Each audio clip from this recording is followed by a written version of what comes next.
శ్రోతలకు నా హృదయపూర్వక నమస్కారములు. మన శ్రోతలలో ఒక సోదరుడు ప్రశ్నను పంపడం జరిగింది. ఆ ప్రశ్న, జిడ్డు కృష్ణమూర్తి గారు మాటలను కాదు శబ్దాన్ని వినండి అంటారు, దాని గురించి కొంచెం వివరిస్తారా? ఇది ప్రశ్న. మళ్ళీ ఒకసారి చెబుతున్నాను, జిడ్డు కృష్ణమూర్తి గారు మాటలను కాదు శబ్దాలను వినండి అంటారు, దీని గురించి కొంచెం వివరిస్తారా? అంటే జిడ్డు కృష్ణమూర్తి గారు ఏ అర్థంలో, ఏ ఉద్దేశంలో ఇది మాట్లాడి ఉంటారు? జిడ్డు కృష్ణమూర్తి గారు ప్రపంచం అంగీకరించినటువంటి, మెచ్చినటువంటి, ప్రపంచం అంటే మన దేశమే కాదు, అనేక దేశాల్లో అనేక మంది మెచ్చినటువంటి, అనేక మందికి అత్యద్భుతమైన జ్ఞాన సంపదను అందించినటువంటి మహాతాత్వికుడు. ఎంతో మంది మత పెద్దలు, అనేక మతముల పెద్దలు వారి దగ్గర కూర్చొని వారితో మాట్లాడి వారు చెబుతున్నటువంటి తాత్వికతను, సత్యదర్శనమును, జ్ఞానమును చర్చించిన వాళ్ళు ఉన్నారు, తెలుసుకున్న వాళ్ళు ఉన్నారు. వారు ప్రపంచవ్యాప్తంగా ఆ జ్ఞానాన్ని మానవాళికి అందించే వెళ్ళారు. అయితే ఇక్కడ జ్ఞానాన్ని అందించేటువంటి విధానాలు, అందుకునేటువంటి విధానాలు ప్రపంచంలో ఎన్నో రకాలుగా ఉన్నాయి. అందులో అతి ముఖ్యంగా బలంగా ప్రపంచంలో నాటుకుపోయినవి మతములు, రిలిజియన్స్. మతములు అనేవి ఏం చేస్తాయంటే, ఆ మతమునకు ఒక దేవుడు ఉంటాడు, ఆ మతానికి ఒక తన సొంత ఫిలాసఫీ అంటే తత్వం ఉంటుంది. అంటే ఆ మతానికి తన సొంత సత్యం ఉంటుంది, తన సొంత సత్యము, తన సొంత తత్వము, తన సొంత విధానము, తన సొంత పద్ధతి, తన సొంత ఆచార సాంప్రదాయాలు, తన సొంత కట్టుబాట్లు, తన సొంత విధానాలు, పద్ధతులు అన్నీ ఉంటాయి మతానికి.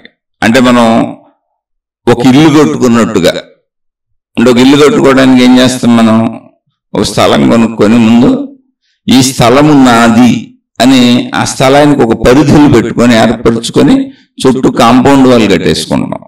అంటే ఆ కాంపౌండ్ వాల్ లోపలదంతా నాదే, కాంపౌండ్ వాల్ బయటదంతా నాకు సంబంధం లేదు. ఆ కాంపౌండ్ వాల్ డిజైనింగ్స్ అవన్నీ మనకు నచ్చినట్టు కొట్టుకుంటాం, మనకు నచ్చిన కలర్స్ వేసుకుంటాం. ఆ కాంపౌండ్ వాల్ లోపల చక్కగా మనకు నచ్చినటువంటి విధానంలో, మనకు నచ్చిన పద్ధతిలో ఇల్లు కట్టుకుంటాం. అదంతా మన సెలక్షనే. ఇప్పుడు ఆ స్థలాన్ని ఎన్నిక చేసుకుంది మనమే, దానికి కాంపౌండ్ వాల్ కట్టుకుంది మనమే, దాంట్లో ఇల్లు కట్టుకుంది మనమే. ఆ ఇంట్లో ఏ అవసరాలు, ఎన్ని గదులు కావాలి, ఎక్కడ గదులు కావాలి, ఎలా ఉండాలి, మొత్తం అంతా మన నిర్ణయమే. అలా మనం తయారు చేసుకుంటాం, అది మన నివాసం కోసం. అలాగే ఒక ఇల్లు ఎలా అయితే మన నివాసం కోసం మన ఇష్టపూర్వకంగా మనకు నచ్చిన ఇల్లు కట్టుకుంటున్నాము, మనకు నచ్చిన ప్రదేశంలో మనకు నచ్చినటువంటి స్థలాన్ని చూసుకొని మనకు నచ్చిన విధంగా ఎలా ఇల్లు కట్టుకొని అందులో జీవిస్తున్నాము, మతము అనేది తనకు నచ్చిన విధంగా తాను తయారు చేసుకున్నటువంటి విధానాల, పద్ధతుల ఒక ఇల్లు లాంటిది అంతే మతం అంటే. అంటే ఒక లిమిటెడ్, అది నాట్ అన్లిమిటెడ్. రిలిజియన్ అంటేనే లిమిటెడ్, దానికి కొంత సమూహం దాంట్లో ఉంటుంది. ఆ రిలిజియన్కి పుట్టుకతోనే ఈ మతము నాది అనేది ప్రపంచంలో వచ్చేసింది. ఇప్పుడు సహజంగా మతం ఎలా తయారైందంటే, మనం పుట్టేటప్పటికి మన తల్లిదండ్రులు ఎక్కడున్నారో, ఏ మతంలో ఉన్నారో ఆ మతము మనదిగా భావించబడుతూ వెళ్ళిపోతుంది. రిలిజియన్ అన్న కాలంలో మనం రాసేస్తాం. మనం ఎక్కడికి వెళ్ళినా, మన చదువులకు వెళ్ళినా, ఇంకెక్కడికి వెళ్ళినా రిలిజియన్ అని ఒక కాలం ఉంటుంది, ఆ కాలంలో రాసేస్తాం. అంటే ఏంటి, పుట్టుకతో మనకు మతం వచ్చింది. అయితే పెరిగేటప్పుడు అసలు ఈ మతం ఏంటి, ఈ మత పద్ధతులు ఏంటి, ఈ మత ఆచార సాంప్రదాయాలు ఏంటి, ఈ మత దేవుడు ఎవరు, అంటే ప్రతి మతమునకు ఒక దేవుడు ఆధారం. దేవుళ్ళు ఆధారంగా ఉంటారు దాన్ని. అలా ఎందుకు వచ్చిందంటే ఈ మతములన్నీ కూడా సృష్టిని అన్వేషించి సృష్టి యొక్క తత్వాన్ని, సృష్టి యొక్క మూలాన్ని, సృష్టికి కారణాన్ని చెబుతున్నాయి. ఏ మతానికి ఆ మతం సృష్టి కారణాన్ని చెబుతుంది. అసలు ఈ సృష్టి అంతా ఇలా ఎందుకు ఉంది, ఈ సృష్టికి కారణం ఎవరు, ఈ సృష్టి ఇలా ఉండటానికి కారణం ఏంటి, ఈ సృష్టికి అంటే కర్త కర్మ క్రియ ఎవరు అనేది ఆ మతం ఆ విధానంలో ఆ పద్ధతిలో చెబుతుంది.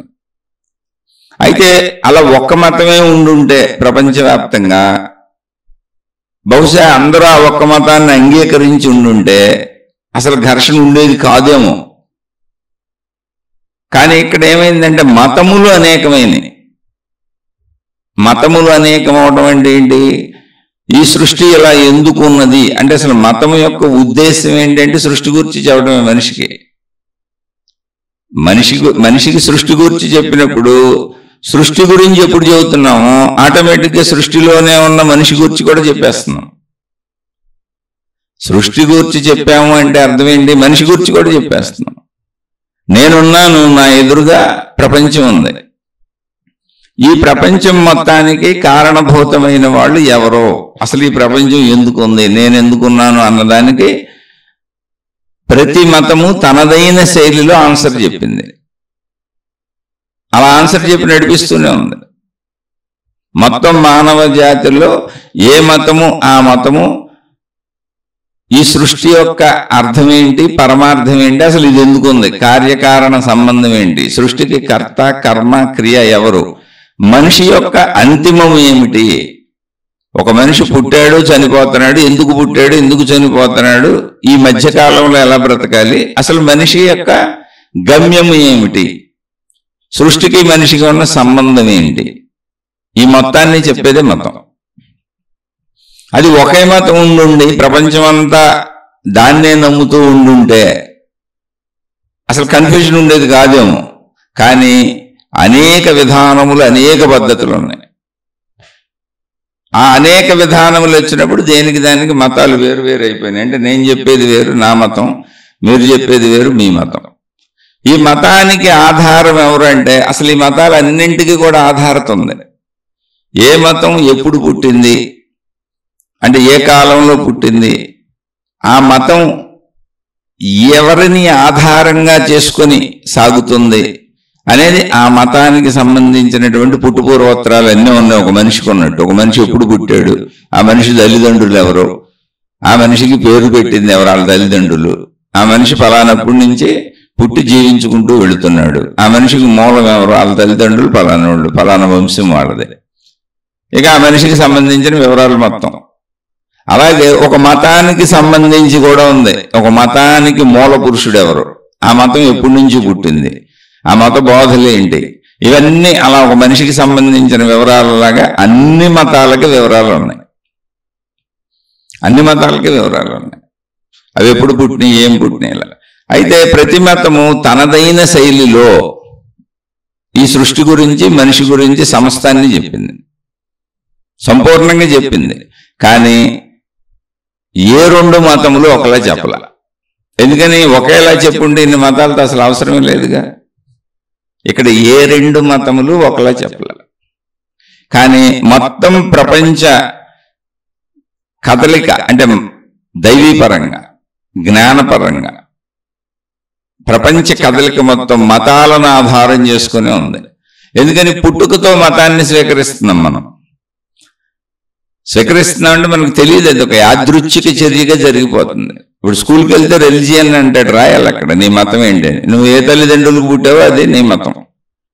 అక్కడ ఇంకోటి ఏమవుతుందంటే సహజంగా మనం పుట్టిన తల్లిదండ్రులు అంటే మనది ఏ ఇల్లు ఉందో, మనం ఎక్కడ పుట్టామో ఆ ఇంటిలోని ఆచార సాంప్రదాయాలు, వాళ్ళు పాటించేటువంటి దైవం పట్ల వాళ్ళు పాటించేటువంటి విధానాలు ఏమున్నాయో, ఆ మత విధానాలు ఏమున్నాయో, ఆ దైవ విధానాలు ఏమున్నాయో, ఆ ఇంటికి సంబంధించినటువంటి ఆచార సాంప్రదాయాలు ఏమున్నాయో, కట్టుబొట్టు తీరులు ఏమున్నాయో, అవన్నీ తల్లిదండ్రులు మనకి చిన్నతనం నుంచే అలవాటు చేసుకుంటూ వచ్చేయటం వలన ఆహారం తినడం ఎలా అలవాటైందో, కాలకృత్యములు తీర్చుకోవటం ఎలా అలవాటైందో, బట్టలు వేసుకోవటం ఎలా అలవాటైందో, నిద్రపోవటం మెలకువ రావటం ఎలా అలవాటైందో, అలా ఒక మనిషి దినచర్యలో ఒక మనిషి సామాజికంగా జీవించేటప్పుడు రోజువారీ జీవితం ఎలా అలవాటైపోయిందో మతం కూడా అలా అలవాటైపోయింది. అందులో విచక్షణ లేదు.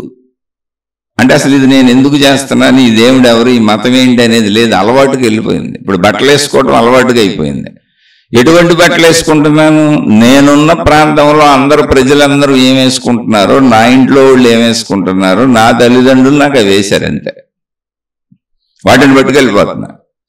అలా నా మత విధానాలు ఏంటో దాని ప్రకారం నా కట్టు బొట్టు తీరు మొత్తం నా ఆకృతి చెప్పేస్తుంది. ఇప్పుడు నేను నుంచుంటే నాదే మతమో నా ఆకృతి చెప్పేస్తుంది. ఎందుకంటే కొన్ని మతాలు బొట్లు పెట్టుకుంటాయి, కొన్ని మతాలు బొట్లు తీసేయమంటాయి, కొన్ని మతాలు టోపీలు పెట్టుకుంటాయి, కొన్ని మతాలు గడ్డలు పెంచుతాయి, కొన్ని మతాలు వాళ్ళ వేషధారణతోనే వీళ్ళది ఫలానా మతము అని తెలిసిపోయేలా ఏర్పాట్లు చేసుకున్నారు. అది మతములు. అంటే మతములు అనేవి చెబుతున్నది సృష్టి గురించే, ఉన్నదాని గురించే. మనం ఎదురుగా మన చుట్టూ ఉన్న సృష్టి గురించి, మన గురించే. సృష్టి గురించి చెప్పారంటే అందులో మనం ఉన్నాం, మన గురించే. అందులో అధికంగా చెప్పేది మన గురించే. చెబుతూ సృష్టి గురించి కూడా, సృష్టి ఎందుకు ఉందో, ఎలా ఉందో, ఇప్పుడు మనం ఎలా జీవించాలో చెప్తారు. కాబట్టి ప్రతి వ్యక్తి మత ఆరాధకుడుగా, మత అనుయాయుడిగా ఉంటాడు. ఆ మత తను ఎక్కడ పుట్టాడో ఆ మతానికి సంబంధించినటువంటి దైవాన్ని, ఆ మత విధానాలను పాటించుకుంటూ తానికి ఆ మతానికి సంబంధించిన వాడిని, అంటే ఇప్పుడు తల్లిదండ్రులకు పుట్టినప్పుడు నేను ఈ తల్లిదండ్రులకు సంబంధించిన వాడిని అనేది ఒక సహజంగా వెళ్ళిపోతాం, దానికి పెద్ద ఆలోచన లేదు.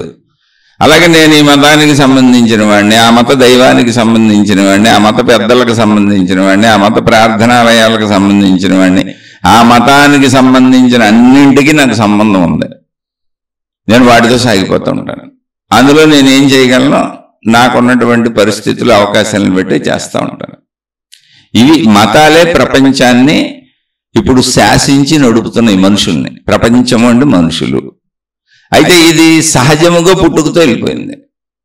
ఇందులో కొంత విచక్షణ పెరిగినాక ఏమైందంటే, ఇప్పుడు ఈ మతములు అనేవి పుట్టిన చోట పుట్టిన వాళ్ళకు పుట్టినింట్లో తల్లిదండ్రులు నేర్పే విధానం కాదు.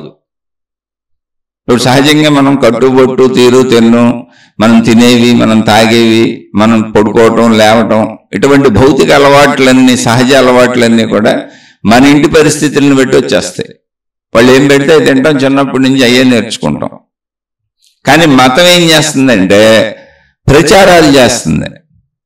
మతాలకు సపరేట్గా ప్రచారాలు మొదలైనవి. అంటే మా మతం గొప్పది, మా మతం మంచిది, మా దేవుడు మంచివాడు, మా దేవుడు గొప్పవాడు. అంటే అక్కడ నీకు అసలు ఏమీ లేదు. మతం అనేది ఒక భావనాత్మక, ఒక ఊహాత్మక విషయం. ఇప్పుడు ఒక చెట్టు అనుకోండి, అక్కడ ఒక చెట్టు ఉంది. అక్కడ ఒక కొండ అనుకోండి, అక్కడ ఒక కొండ ఉంది. అదొక నది అనుకోండి, అక్కడ ఒక నది ఉంది, నీళ్లు ఉన్నాయి. అక్కడ ఒక సూర్యుడు ఉన్నాడు, వెలుగు వస్తుంది. కానీ మతానికి ఏమి లేదు, అది భావన. మతం ఎలా భావన? ఆ మతానికి ఆధారమైనటువంటి దేవుడు కూడా భావనే. నీకు ఒక సూర్యుడులా, ఒక భూమిలా, ఒక చెట్టులా, ఒక గుట్టలా ఎవరు నీకు కనపట్లా. కానీ వీటన్నింటికి ఆధారం నా దేవుడే, నా మతమే, నా పద్ధతి అని పెట్టుకున్నారు. మతం అంటే దేవుడు అని తీసేసుకోండి అంతే. దేవుడు మతం వేరు కాదు. ఆ మతానికి ఒక దేవుడు ఉంటాడు, ఒక విధానం ఉంటుంది, ఒక పద్ధతి ఉంటుంది. ఇవి సహజంగా మనిషి పెరుగుతున్నట్టుగా, తన ఇంటిలో పెరుగుతున్నట్టుగా కాకుండా మత ప్రచారాలు మొదలైనవి. ఈ ప్రచారాలు ఏమంటాయి? ఇతర మతం కంటే మా మతం గొప్పదే, మాదే నిజమైన మతం అని చెబుతాయి. ఎందుకు నిజమైన మతం అని చెప్పాల్సి వచ్చింది అంటే, సృష్టి గూర్చి, అంటే ఉన్న సృష్టి గూర్చి, కనపడుతున్న సృష్టి గూర్చి, ఈ ప్రకృతి గూర్చి, విశ్వం గూర్చి అనేక మతాలు అనేక రకాలుగా చెప్తున్నాయి. ఏకంగా చెప్పటంలే. ఉన్న మతాలన్నీ ఒకే విషయం చెప్పటంలే. అలా ఒకే విషయం చెబితే ఏమవుతుంది? ఒక మతమే ఉంటుంది. అప్పుడు విభిన్నంగా చెబుతున్నాయి. అంటే ఈ సృష్టి ఎలా ఏర్పడింది, తయారైంది, మా దేవుడు ఈ సృష్టిని ఎలా చేశాడు అని ఒక మతం చెబితే, ఇంకొక మతం ఈ సృష్టిని మా దేవుడు ఎలా చేశాడని ఇంకోలా చెబుతుంది. అలా మొత్తం మారిపోయినాయి. ఆచార వ్యవహారాలు, కట్టుబాట్లు మొత్తం అన్నీ మారిపోయినాయి. అంటే అసలు రెండు మతాలకు సంబంధమే ఉండదు. చెప్పా కదా ముందు అనుకున్నట్టుగా, మనుషులు నుంచుంటే, మనిషి రోడ్డు మీద వెళ్తుంటే మనిషి నుంచి వాళ్ళ కట్టు బొట్టు తీరు తెన్నులు చూసి వాళ్ళది ఏ మతమో మనం ఐడెంటిఫై చేసేలా మతాలు తయారు చేసుకున్నారు. అంటే మతాలు ఒక ఎగ్జిబిట్ చేసుకుంటున్నారు మాది మతం అని. ఇంకా అక్కడి నుంచి ప్రచారాలు, మత ప్రచారాలు, ఆ మత సంబంధ దైవ ప్రచారాలు, దానికి సంబంధించిన ప్రార్థనాలయాలు కట్టుకోవటాలు, అంటే ఎవరికి వాళ్ళు సమూహాలుగా తయారైపోయారు. ఇప్పుడు పుట్టుకతో మతం వచ్చేస్తుంది, ఆ సమూహంలో పుట్టుకతోనే జాయిన్ అయిపోతున్నారు. ఇంట్లో వాళ్ళు ఏం చెబితే చేసుకుంటూ వెళ్ళిపోతున్నారు, అదే నమ్ముకుంటూ వెళ్ళిపోతున్నారు, ఇదే నాదనుకుంటూ వెళ్ళిపోతున్నారు. కానీ మత ప్రచారాలు వచ్చేటప్పటికి ఏమైందంటే సహజత్వానికి భిన్నమైనటువంటి ఒక వాతావరణం ఏర్పడింది. సహజత్వం అంటే ఏంటి? ఇప్పుడు నేను మా ఇంట్లో పుట్టా, మీరు మీ ఇంట్లో పుట్టారు. ఇప్పుడు మనం తినేది, తాగేది, పడుకునేది, లేచేది అంటే ఒక మనిషిగా మనకు నిత్య దినచర్య అలవాట్లన్నీ కూడా మన ఇంట్లో వాళ్ళు ఎలా చేస్తారో, ఎలా ఉంటారో అదే అలవాటు అయిపోయి ఉంటాయి. మన తిండి గిండి అన్ని కట్టుబాట్లు అన్ని మనకి సహజత్వం అలా వచ్చేస్తుంది. తర్వాత కొంచెం పెరిగినాక సమాజం, ఇంచుమించు సమాజం ఎలా వెళ్తుంది అంటే మన ఇంట్లో ఎలా ఉందో పక్కింట్లో కూడా అలాగే ఉంటాయి. అంటే ఒక ప్రాంతంలో ఉన్న వాళ్ళంతా ఇంచుమించు ఒకలానే ఉంటారు, కొద్ది కొద్ది తేడాల్లో. అది వాళ్ళ అవసరతలను బట్టి, వాళ్ళ శారీరక మానసిక పరిస్థితులను బట్టి, వాళ్ళ వృత్తి వ్యాపార ఉద్యోగాలను బట్టి. కానీ ఇంచుమించు ఒక ఏరియాలో వాళ్ళంతా ఒకలానే కనపడతారు మీకు, అలవాట్లు అవన్నీ. ఇప్పుడు ఈ మత ప్రచారాలు వచ్చినాక ఏమైందంటే ఈ సహజత్వం పోయింది. ఎక్కడ పుట్టిన వాళ్ళు అక్కడ అది నేర్చుకుంటూ పోయి కొంచెం ఈ ప్రచారాలు వచ్చినాక ఇతర మతాలను, అంటే ప్రచారం అంటేనే నా మతంలో వాళ్ళని అందులో స్థిరపడేలా ఇదే కరెక్ట్ అని చెబుతూ, మీరు ఇందులోనే స్థిరంగా ఉండండి అని చెబుతూ, పక్క మతాల వాళ్ళని మీ మతం మా మతం కంటే గొప్పది కాదు, మీ మతం తప్పు, మీ మతం సృష్టి గురించి చెబుతుంది తప్పు, దేవుడి గురించి చెబుతుంది తప్పు, మీ మతం అంతా కల్పనాత్మక మతం, మా మతమే కరెక్టు, మా దేవుడే కరెక్టు అనేటువంటి ఒక విధానంలోకి కొన్ని మతాలు వచ్చినాయి. అన్ని కాదు, ఇక్కడ ఎప్పుడు కూడా చెడు మంచి కలిసి ఉంటుంది, అది అర్థం చేసుకోవాలి. అలా వచ్చినప్పుడు ఏమైందంటే విచక్షణ పెరిగినటువంటి మనుషులు కొంతమంది ఆలోచించడం మొదలుపెట్టారు. ఈ ఆలోచనలో ఒకవేళ తన మతం కంటే, తనున్న మతం కంటే ఎదురుగా ఉన్న మతం తనకు బాగా నచ్చి, అంటే తన ఆలోచనలో కానీ, తన కష్టాల్లో కానీ, తన బాధల్లో కానీ, తన కన్నీళ్ళలో కానీ, తన జీవిత ప్రయాణములో తనకు వచ్చేటువంటి లాభ నష్టాలు, సుఖ దుఃఖాలలో అది ఎలా అయినా కావచ్చు, విచక్షణతో ఆలోచించి కావచ్చు, లేదా విచక్షణ లేకుండా బాధలోంచి ఓదార్పుకు కావచ్చు, ఒక ఆసరాకి కావచ్చు, ఏదైనా కానీ పక్క మతాన్ని విని ఆ మతాల మార్పిడి అనేది ఒక విధానం వచ్చింది. అంటే ఈ మనుషులు ఆ మతాల్లోకి వెళ్ళిపోవడం, తన మతాన్ని వదిలిపెట్టి ఇంకో మతంలోకి వెళ్ళిపోవడం. ఆ స్వేచ్ఛ ఎవరికైనా ఉంది, స్వేచ్ఛ ఉంది. ఇక్కడ ఈ స్వేచ్ఛ ఉంది కనుక అన్ని మతాల వాళ్ళు ఇతర మతస్థుల్ని తమ మతాల్లోకి లాక్కోవటం, లేదా ఒక మతంలోనే మళ్ళీ అనేక తెగలు ఏర్పడిపోయినాయి. ఎందుకంటే మనుషులు కదా వీళ్ళంతా, అహంకారంతో ఉన్న మనుషులు. ఒక మతమే, ఆ ఒక దేవుణ్ణే తమకు నచ్చిన విధానాలలో మళ్ళీ రకరకాలు మార్చుకుంటూ వెళ్ళిపోయారు. అనేక తెగలుగా, శాఖోపశాఖలుగా చేసుకున్నారు. కాబట్టి ఈ శాఖల వాళ్ళు ఆ శాఖల వాళ్ళని ఆకర్షించటం, ఒకే దేవుళ్ళలో అనేక గ్రూపులుగా ఆకర్షించటం, మళ్ళీ ఇతర మతాలను ఇటు ఈ మతాల వాళ్ళు ఆకర్షించటం, ఇలాంటివన్నీ ప్రచారాల ద్వారా ఇప్పుడు ప్రపంచవ్యాప్తంగా జరుగుతుంది. అదే లేకపోతే ఒక సత్యాన్ని ఎవరైనా తెలుసుకుంటే, ఎవరి మతంలో వాళ్ళు హాయిగా అది సత్యమే అయితే వాళ్ళ దారాలు చూసుకొని వాళ్ళు హాయిగా వెళ్ళిపోవచ్చు అంతే. ఎందుకని అది ఒక సహజత్వం. ఎందుకని అందరికీ దారులు ఉన్నాయి, ఇక్కడ అందరికీ దారులు ఉన్నాయి. ఇప్పుడు ఒక బస్ స్టాండ్లో బస్సులు ఉన్నాయి, ఓ రైల్వే స్టేషన్లో రైళ్లు ఉన్నాయి, ఓ విమానాశ్రయంలో విమానాలు ఉన్నాయి. ఎవరు ఎక్కడికి వెళ్ళాలో వాళ్ళు అక్కడికి వెళ్ళిపోతున్నారు. ఈ బస్సే గొప్పది, ఈ రైలే గొప్పది, ఈ విమానమే గొప్పది, రెండు అని పిలవట్లే, ఎవరో ప్రచారాలు చేయట్లా. ఆ విమానం ఎక్కబాకండి కూలిపోద్ది, మా విమానం ఎక్కండి సరిగ్గా ఎగురుద్ది, ఆ రైలు ఎక్కబాకండి కూలిపోద్ది, మా రైలు ఎక్కండి, అలా లేవు. ఎవరి స్తోమతను బట్టి వాళ్ళు, ఎవరి తాహతను బట్టి వాళ్ళు, ఎవరి ప్రయత్న శక్తిని బట్టి వాళ్ళు వాళ్ళ విధానాల్లో వాళ్ళ జీవితాలు జీవించుకుంటూ వాళ్ళ గమ్యాలు చేరుకుంటూ వెళ్ళిపోతున్నారు. ఒకవేళ భౌతిక జీవితంలో ఏవైనా ప్రచారాలు జరిగితే ఏం జరుగుతున్నాయంటే, మీ అవసరార్థం మేము ఇన్ని రకాల ఉత్పత్తులు, వస్తువులు తయారు చేశాము, ఈ వస్తువులు కొనుక్కోండి అని ఆ వస్తువులను అడ్వర్టైజ్మెంట్ చేస్తున్నారు. అంతే జరుగుతుంది. కానీ ఇక్కడ మతాలు ఏం చేస్తున్నాయి అంటే అసలు మా విధానం కరెక్టు అని ప్రచారం చేస్తూ ఈ విధానాన్ని ఈ మతంలో ఉన్న వాళ్ళందరూ ఇక్కడే ఉండేలా నిలబెడుతూ చేస్తుందంటే ఎవరు? మనుషులే. మతాలంటే ఎవరు లేరు, మొత్తం మనుషులే. ఎంత మనుషులే చేసేది. అక్కడ ఏం లేదు అసలు. మతం అనేది ఒక భావన, దాని పేరు మనం పెట్టుకున్నాం. ఆ మతపు దేవుడు ఒక భావన. అక్కడ నీకు ఒక చెట్టులాగా, ఒక సూర్యుడిలాగా, ఒక భూమిలాగా, ఒక నీరులాగా నీకు కనపడుతున్న వాళ్ళు ఎవరు లేరు. భావన. అయితే మొత్తం కనపడుతున్నన్నిటికీ నా భావనాత్మక దేవుడే ఆధారం అని దాని గురించి మతం తయారైపోయింది. మతం అక్కడి నుంచి తయారై వచ్చింది. ఇలా అందులో వాళ్ళని ఇందులోకి లాగేద్దాం, ఇందులో వాళ్ళని అందులోకి లాగేద్దామని ఎవరికి వాళ్ళు అలా లాగటానికి అనువుగా మత జ్ఞానాన్ని, మత గ్రంథాలని తయారు చేసుకున్నారు. ఇప్పుడు మనిషికి అందించబడే జ్ఞానము గ్రంథాల ద్వారా ఇలా ఉంటుంది. జ్ఞానబోధలు ఉంటుంది. నువ్వు ఎలా బతకాలో, తప్పులు చేయకూడదని ప్రతి మతము చెప్పుద్ది. మంచిగా బతకాలని ప్రతి మతము చెప్పుద్ది. మనుషులంతా ఒకటని ప్రతి మతము చెప్పుద్ది. కామన్ పాయింట్లు కొన్ని ఉంటాయి. మనుషులంతా ఒకటే, అందరూ మంచిగా చేయాలి, చెడు చేయకూడదు, ఎవరు తప్పులు చేయకూడదు, అందరూ నీతిగానే బతకాలి, నిజాయితీగానే బతకాలి. అన్ని మతాలకి మూల సూత్రాలు ఇయ్యాయి. ఎందుకని మనిషి ఆచరించవలసిన విధానాలు, జీవించవలసిన విధానాలు, అవన్నీ మూల సూత్రాలు అలాగే ఉంటాయి. కానీ ఈ సృష్టి మొత్తానికి కారకుడు మాత్రం మా దేవుడే. మా దేవుడు ఈ సృష్టిని ఎలా తయారు చేశాడు. అక్కడ అన్ని మారిపోతుంటాయి. ఎందుకని అది భావనాత్మకత, అది కల్పనాత్మకత, అది నిరూపణ లేని సత్యము. ఇప్పుడు నీతిగా జీవించాలి అనేది నిరూపణ సత్యం. ఎప్పుడు నీతిగానే ఉండాలి భూమి మీద, అందరికీ తెలుస్తుంది. జీవించేటప్పుడు ఎలా జీవించాలంటే మోసం చేయకూడదు, అన్యాయం చేయకూడదు, అక్రమం చేయకూడదు. అది కామన్. మనుషులందరూ ఒకేలా ఉన్నారు కాబట్టి మనుషులందరూ ఒకటే, ఇది కామన్.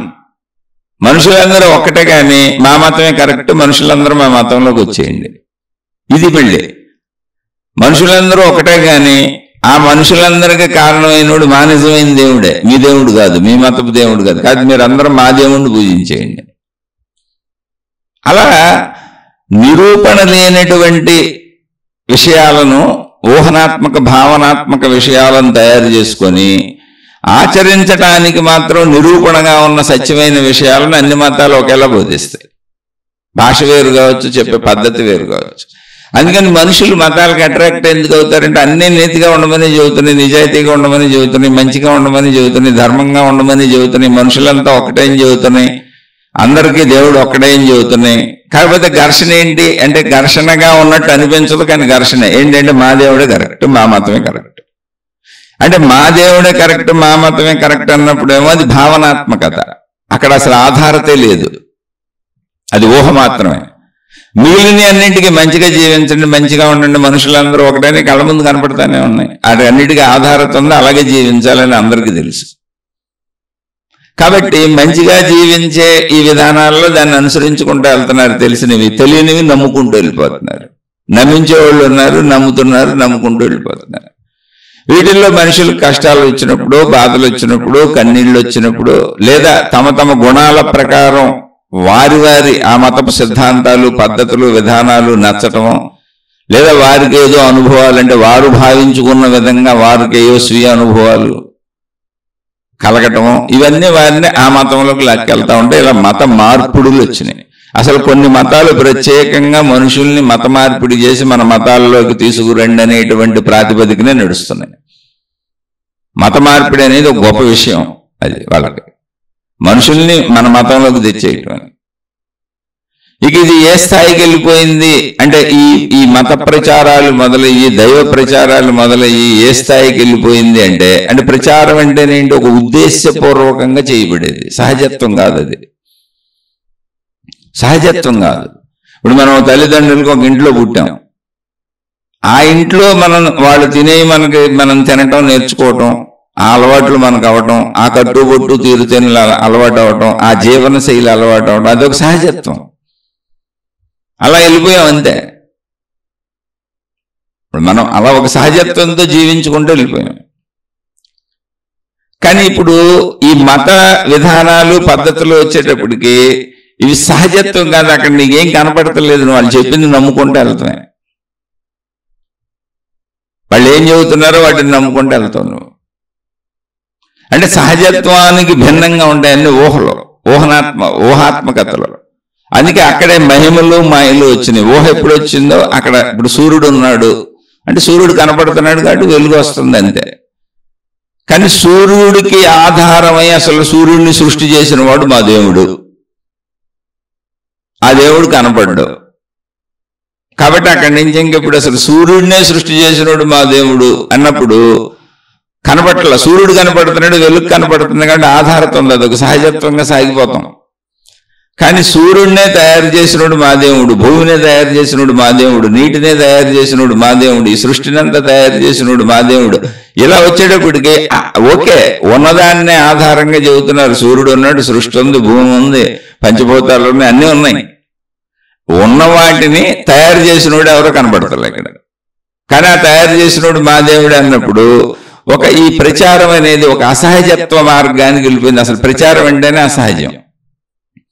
సహజం అంటే ఏంటి? నా ఇంటి అలవాట్లు నేను చేసుకుంటూ వెళ్ళిపోయి నా ఇంటి ప్రకారం నేను జీవించుకుంటూ వెళ్ళిపోతున్నప్పుడు నా ఇంటితో పాటు నేను మళ్ళీ ఎప్పుడైతే రోడ్డు మీదకి ఎక్కానో నా చుట్టుపక్కల వాతావరణం, నా పరిసరాలు, నా పరిసర ప్రాంతాల ప్రకారం నా భాష, నా ఉచ్చారణ, అంటే భాష ఉచ్చారణ స్థాయి కూడా, అంటే భాషని ఒకే భాషని మాట్లాడే విధానం కూడా మారిపోతూ ఉంటుంది.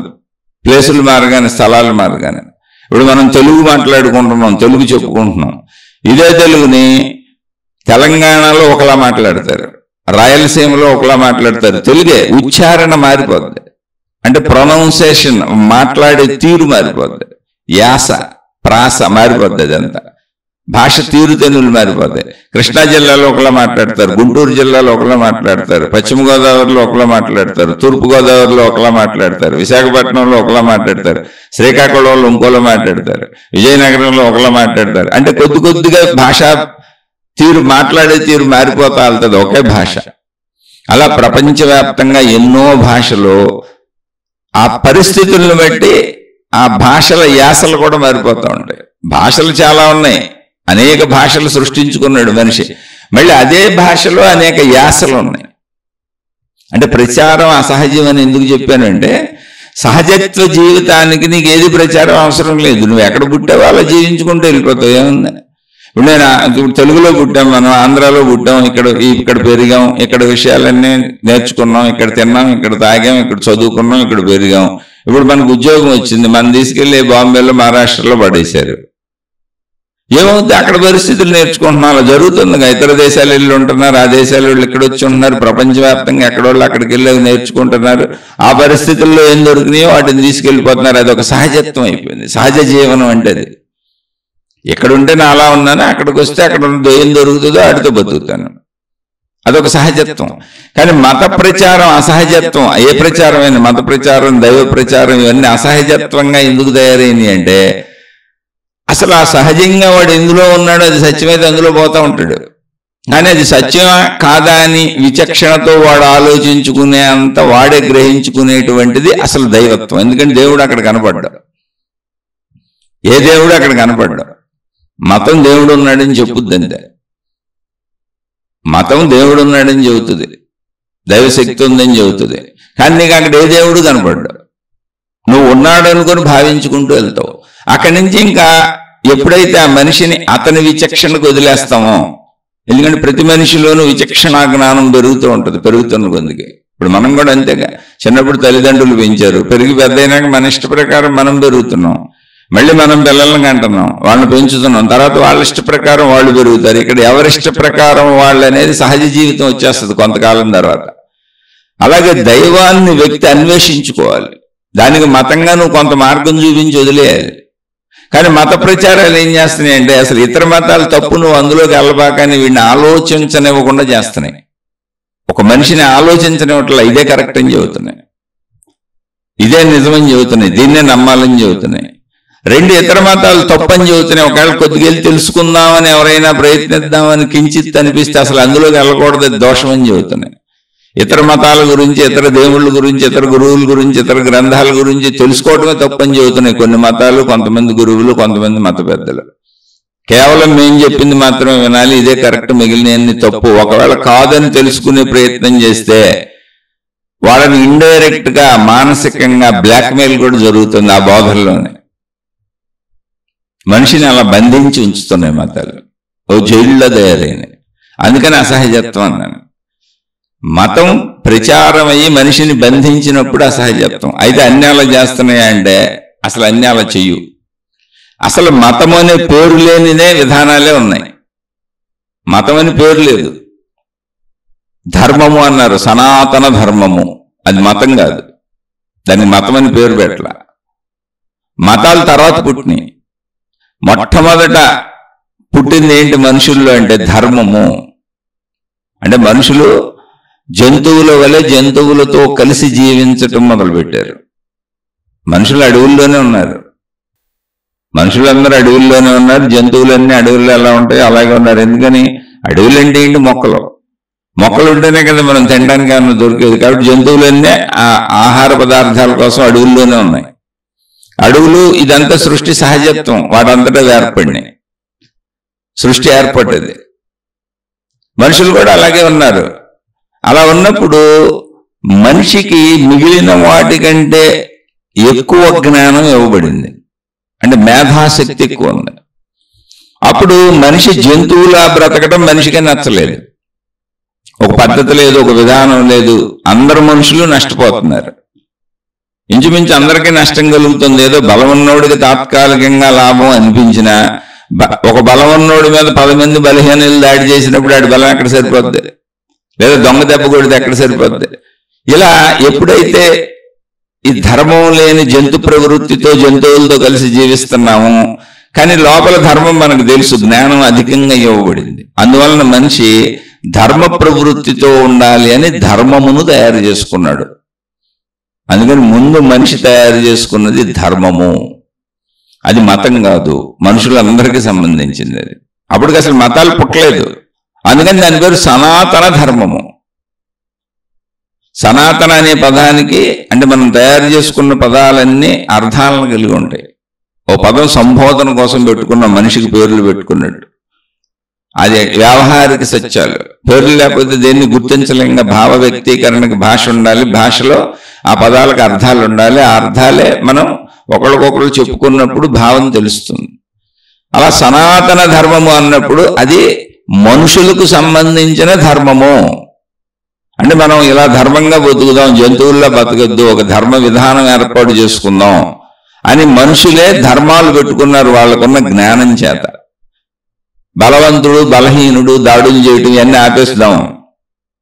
ఎవరు స్వప్రయత్నాల మీద వాళ్ళు బతుకుదాం, ఎవరు ఇంకోళ్ళకి హాని చేయొద్దు, అందరం ఒకరికొకరు మేలు చేసుకుందాం. అలాగే ఒక కుటుంబ వ్యవస్థను ఏర్పాటు చేసుకుందాం. ఎందుకంటే స్త్రీ పురుష కోరికలు అందరికీ ఉన్నాయి. బాధ్యతాయుతంగా జీవించాలంటే ఇలా ఉండాలి అనేది ఒక వ్యవస్థను తీసుకుంటూ వచ్చారు. అదేంటి? ధర్మము. ధర్మము అంటే ఆచరించేది, ఆచరించవలసింది, ఆచరిస్తున్నది. అంటే మనిషి యొక్క క్రియాత్మకత. క్రియాత్మకత లేకుండా మనిషి ఉండడుగా. అసలు నువ్వు ఏ పని చేసినా ధర్మంగా ఉండాలి. దానికి ధర్మము అని పేరు పెట్టారు. అంటే ప్రతి వ్యక్తికి తన ధర్మాలు తనకుంటాయి. మెలుగు వచ్చిన దగ్గర నుంచి రాత్రి నిద్రపోయే వరకు ధర్మములు నిర్ధారించుకున్నారు. ధర్మము అనేది ఏంటి? అది మనిషి యొక్క ప్రవృత్తి, ప్రకృతి, మొత్తం మనిషి యొక్క తత్వం ఎలాగే ఉండాలి మనం ఇలా నిర్ధారించుకుందాం. ఎందుకంటే మనకు జ్ఞానం ఉంది, మనకు తెలుస్తుంది కనుక. అంటే ఇప్పుడు నుప్పు పట్టుకున్నాం అనుకోండి, వేడిగా ఉంటుంది, కాలుతుంది. అది నుప్పు ధర్మం, అది ఎప్పటికీ మారదు, అది ఎప్పటికీ మారదు. అలా నీటి ధర్మం, అది ఎప్పటికీ మారదు. అలా భూమి ధర్మం, అది ఎప్పటికీ మారదు. అలాగే మనిషిగా నీ ధర్మాలు ఇవి ఎప్పటికీ మారకూడదు, నీలోనే ఉంది. ధర్మము అంటే అది ఎప్పటికీ మారదు, ఆచరణలో క్రియాత్మకంగా ఉంటుంది. అలా ధర్మాన్ని ముందు ఏర్పాటు చేసుకున్నారు. మనం జంతువుల్లా కాదు, మనుషుల్లా జీవిద్దామని. ఈ ధర్మం ఎప్పుడు ఏర్పాటయ్యింది అనేది తెలీదు. ఎందుకు తెలియదు అంటే కాలగణన లేదు. మనుషులు ఉన్నప్పటి నుంచి మనుషులు ధర్మాన్ని పెట్టుకుంటూ వచ్చారు. అందుకని ఎప్పుడు తయారైంది అంటే ఫలానా మతం ఫలానా అప్పుడు పుట్టింది. మతాలన్నింటికి పుట్టుకుంది, డేట్లు ఉన్నాయి. ఆ మతాలు ఎవరి ద్వారా పుట్టినాయి అంటే ఎవరిని బేస్ చేసుకు పుట్టినాయి. ఇదిగో ఈ మతానికి ఈయన, ఈ మతానికి ఈయన, ఈయన ద్వారా ఇది వచ్చి. ఇప్పుడు బౌద్ధ మతం అన్నారు అనుకోండి, బుద్ధుడు అనుయాయులందరూ బౌద్ధ మతం అని పెట్టుకున్నారు. క్రీస్తు అనుయాయులందరూ క్రిస్టియానిటీ అని పెట్టుకున్నారు. అలా గురునానక్ అనుయాయులందరూ సిక్కు మతం అని పెట్టుకున్నారు. అలా ఎవరికాళ్ళు అంటే ఆ అనుయాయులు వారి ద్వారా వచ్చింది. ఆ మహాత్ముల మహాపురుషుల నుంచి ఆ మతాలు స్టార్ట్ అయినాయి. కానీ మరి వీళ్ళందరికంటే ముందు నుంచి మానవ జాతి ఉంది కదా.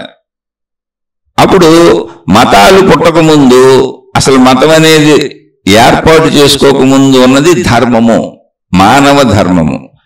మనిషిగా, ఒక స్త్రీగా, ఒక పురుషుడుగా నువ్వెప్పుడూ ధర్మాన్ని పాటించాలి. నొప్పుకు వేడి ఎలాంటిదో, నొప్పుకు పట్టుకుంటే కాల్చే గుణం ఎలాంటిదో, ఐసుకు చల్లదనం ఎలాంటిదో, అలాగే మనిషికి ధర్మము అలాంటిది. అది నీ సహజ స్వభావం అయిపోయి ఉండాలి అని ధర్మము అని చెప్పారు. ధర్మము అనేది నువ్వు ఇలాగే జీవించాలి. ఆ ధర్మ జీవన విధానాన్ని మనుషులే నిర్ణయించుకుంటూ వచ్చారు. జంతువుల్లో మనం ఉండొద్దు, మనకు ఎక్కడ చెడు ఉండకూడదు, అన్యాయాలు అక్రమాలు ఏమి ఉండకూడదు. ఆ ధర్మమే మనిషి యొక్క బాధ్యతలైంది, కర్తవ్యాలైంది, అవి ఆచరించాలి. అప్పుడు ఇది ఎప్పుడు స్టార్ట్ అయింది అన్నప్పుడు, మతాలు ఎప్పుడు స్టార్ట్ అయినాయో ఆధారత ఉంది కదా.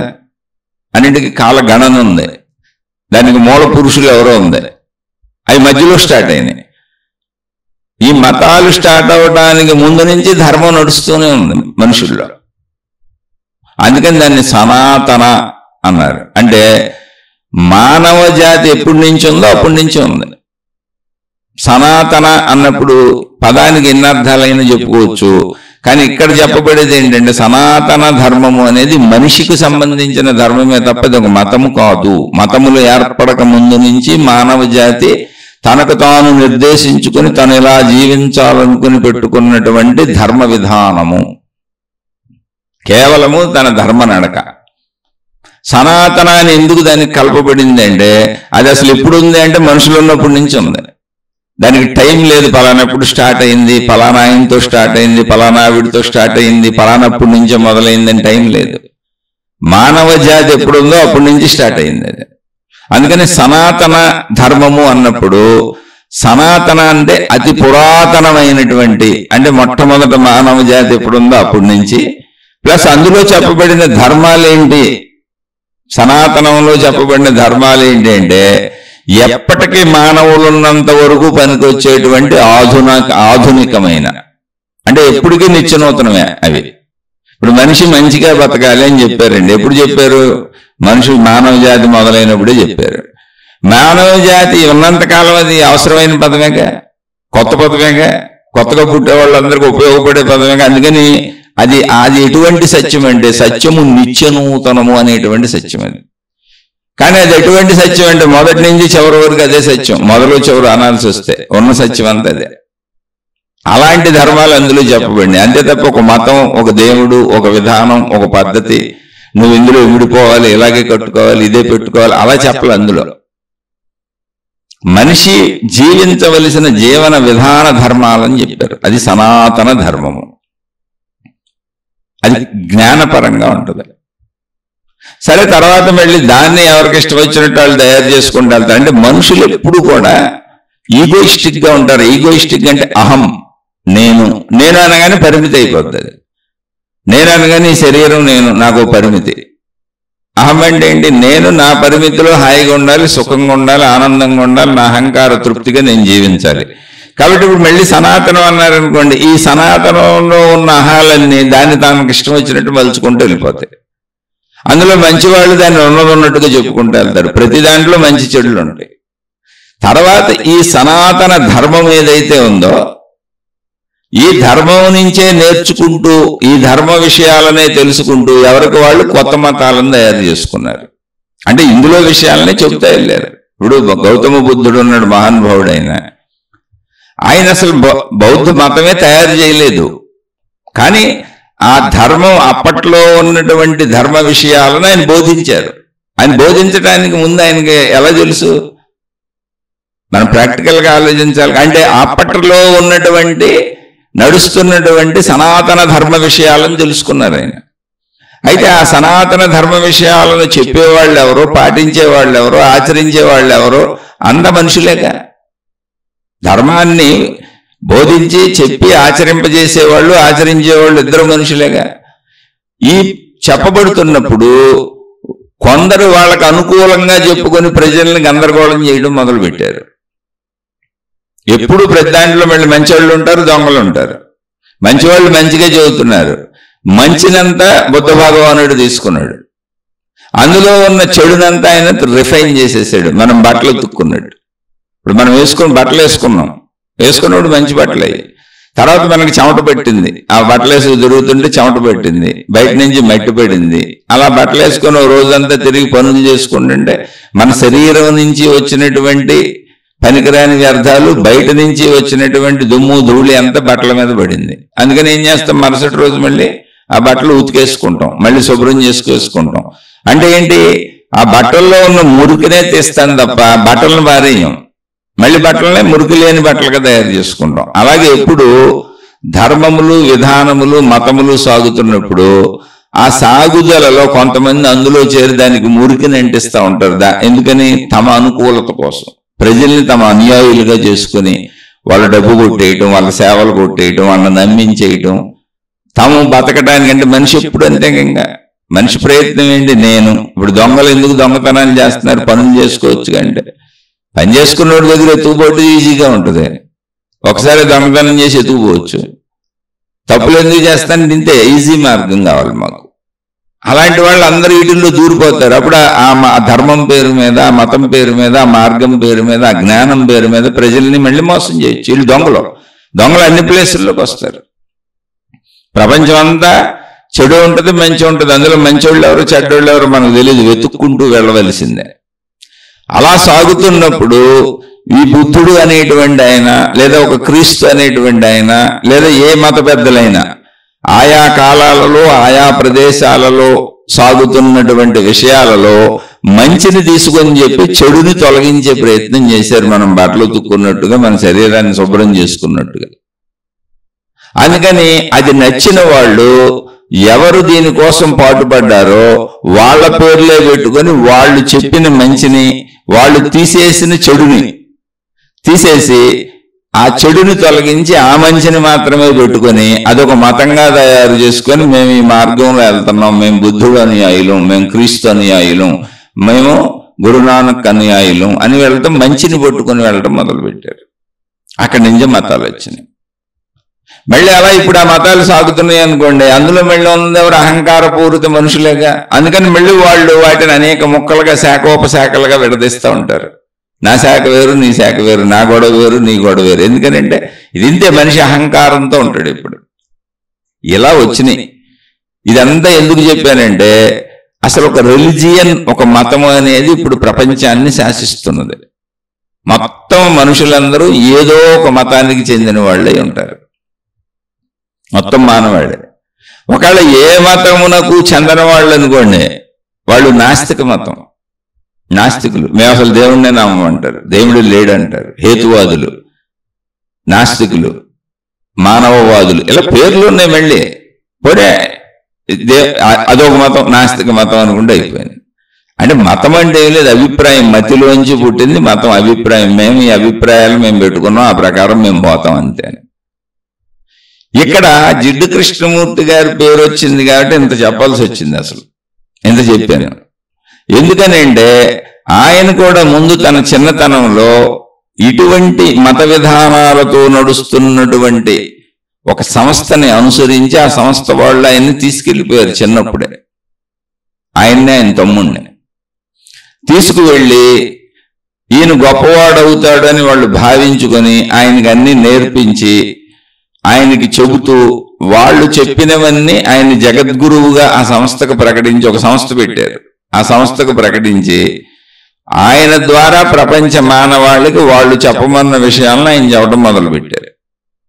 ఆయన చిన్నప్పుడే తీసుకెళ్లి ట్రైనింగ్ ఇచ్చారు. ఇప్పుడు మన ఇంట్లో మనం పుట్టినప్పుడు సహజంగా మన తల్లిదండ్రులు పూజిస్తున్న, ఆరాధిస్తున్న దైవము, మతము, విధానాలు మనకు ఎలా అలవాటు అయిపోయి తల్లిదండ్రులు నేర్పేస్తారో అలా ఆయన్ని తీసుకెళ్లి ఆయన నేర్పడం మొదలు పెట్టారు. ఆయన అయ్యే నేర్చుకున్నారు, అయ్యే నిజం అనుకున్నారు, అలాగే సాగుతున్నారు ఆయన. కానీ ఆయనకి తన స్వతంత్రత వచ్చిన తరువాత, తాను సొంతంగా ఆలోచించటం మొదలుపెట్టిన తరువాత అసలు జరుగుతున్నది ఏంటి, తనకు నేర్పబడింది ఏంటి, తాను నేర్చుకుంది ఏంటి అంటే అదంతా పెద్ద స్టోరీ అవుతుంది. వారి చరిత్ర చదువుకొని తెలుస్తుంది. నేను బ్రీఫ్గా నాకు తెలిసినంత చెబుతున్నాను. ఆయన స్వతంత్రంగా ఆలోచించి అసలు ఈ మొత్తం మతాలు, మత విధానాలు, పద్ధతులు, రిలిజియన్స్, దేవుళ్ళు, దేవతలు అన్నింటినీ కొట్టుపారేశారు, తీసేశారు. ఆయన సత్యము అనే ఒక పదం వాడారు అంతే. ఆయన అందులో నడిచారు. వాటి మీద ఆయన పుస్తకాలు రాశారు కొంతకాలం, వాటి మీద ఉపన్యాసాలు ఇచ్చారు. అయితే అవన్నీ వాళ్ళు చెప్పమన్నాయి. అంటే వాళ్ళు చెప్పమన్నవి అన్నప్పుడు ఆయన చిన్నతనంలో నమ్మారు. ఆయన మన చిన్నతనంలో మనకు సొంత విచక్షణ రానప్పుడు ఎదుటి వాళ్ళు చెప్పి నమ్ముతాంగా మనం. సేమ్ అలాగే నమ్మారు. ఆయన నమ్మి నడిచారు. కానీ ఈ నమ్మకాలన్నింటికి దెబ్బలు తగులుతూ వచ్చినాయి. ఈ నమ్మకాలంటే, నమ్మకం అంటే ఏంటి? లేనిదానిని నమ్మటమే నమ్మకం. ఇప్పుడు ఉన్నది, కనిపిస్తున్నది, వినిపిస్తున్నది, అనిపిస్తున్నది, తెలుస్తున్నది నమ్మాల్సిన అవసరం లేదు. అసలు నమ్మకం అనేదే లేదు అక్కడ. నమ్మకం అనే పదమే తప్పు. అందుకనే నమ్మండి అని చెబుతారు. అక్కడ లేనిదాన్ని నమ్మిస్తున్నప్పుడు నమ్మకానికి ప్రాధాన్యత ఉందని చెబుతాయి మతాలన్నీ. గురువులు, శిష్యులు నమ్మకానికి విపరీతమైన ప్రాధాన్యత ఇవ్వాలని చెప్తారు, శరణాగతి అని చెబుతారు. ఎందుకని అసలు నమ్మకం అనే పదమే కల్పన. నమ్మకం అంటే మీరు ఎత్తుక్కు చూడండి, పదాన్ని మీరే పరిశీలించుకోండి. ఎవరిని నేను విమర్శించట్లా, నేను కూడా నమ్ముతానే వచ్చాను. నమ్మకం అనే పదానికి కొన్ని అర్థాలు తీసుకోవచ్చు, నేను నమ్ముతానే వచ్చాను. కానీ అసలు నమ్మకం అనే పదం ఎక్కడ ఉంటుంది, ఎక్కడ ఉండదు. ఇప్పుడు నాకు తెలుసు, నమ్మవలసిన అవసరమే లేదు. నాకు తెలుసు కదా, తెలిసిందని నమ్మక్కర్లా, కనపడుతుందని నమ్మక్కర్లా, అర్థమవుతుందని నమ్మక్కర్లా. అలా ఏదైనా తెలిస్తే నమ్మక్కర్లా. తెలిస్తే నమ్మకం అనే పదంతో అవసరం లేదు. తెలియకపోతే నమ్మినా ఉపయోగం లేదు. ఇప్పుడు తెలియదు, నమ్మావు, కానీ అక్కడ అది లేదుగా, ఏంటి ఉపయోగం? ఇది పరిశీలించుకుంటే అర్థమవుతుంది. ఆయన నమ్మారు. నమ్మటం అంటే ఏంటి? నాకు తెలీదు, వీళ్ళందరూ నాకంటే పెద్దవాళ్ళు, చాలా మంది ఉన్నారు, పెద్ద పెద్ద సంస్థలు నడుపుతున్నారు, ఎన్నో వేల లక్షల కోట్ల మంది సంస్థలు వెళ్తున్నారు, వీళ్ళందరూ మేధావులే అయి ఉంటారు కాబట్టి అని ఆయన కూడా నమ్మారు. వాళ్ళు చెప్పినవన్నీ నమ్మారు చిన్నతనంలో. తనంతట తాను తనకు యవ్వనం వచ్చి ఆలోచించటం మొదలుపెట్టి ఈ నమ్మకాలకు వమ్ములవుతూ మొదలుపెట్టినప్పుడు, నమ్మకాలు వమ్ములవుతాయి. ఎందుకంటే అది లేనప్పుడు అక్కడ వమ్ము అవుద్ది, నమ్మకం అబద్ధం అవుద్ది. అలాంటి సంఘటనలు కొన్ని జరిగినప్పుడు ఇదేంటి నమ్ముతున్నానే, నేను నిజం అనుకున్నానే, ఇలా జరిగింది ఏంటి అని స్వతంత్రంగా ఆలోచించడం మొదలుపెట్టి మొత్తం అసలు నమ్మకాలకు సంబంధించిన విధానాలని కొట్టుపారేశారు ఆయన. అసలు మతాలు, మార్గాలు, విధానాలు, పద్ధతులు తీసిపారేయండి, అవతల పారేయండి అని చెప్పారు. మత గ్రంథాలన్నీ అవతల పారేయమని చెప్పారు. అసలు గురువులు ఉన్నారు, జాగ్రత్త అని బోల్డ్ ఉపన్యాసాలు ఇచ్చారు ఆయన. అలానే ఆయన ఎవరిని కించపరచలేదు ఏనాడు. చాలా సౌమ్య భాష అయింది. కానీ సత్యాన్ని చెప్పేటప్పుడు చాలా కటువుగా ఉంటుంది, నికార్సుగా బాణంతో కొట్టినట్టుగా, సూటిగా కొట్టినట్టుగా చెప్పారు.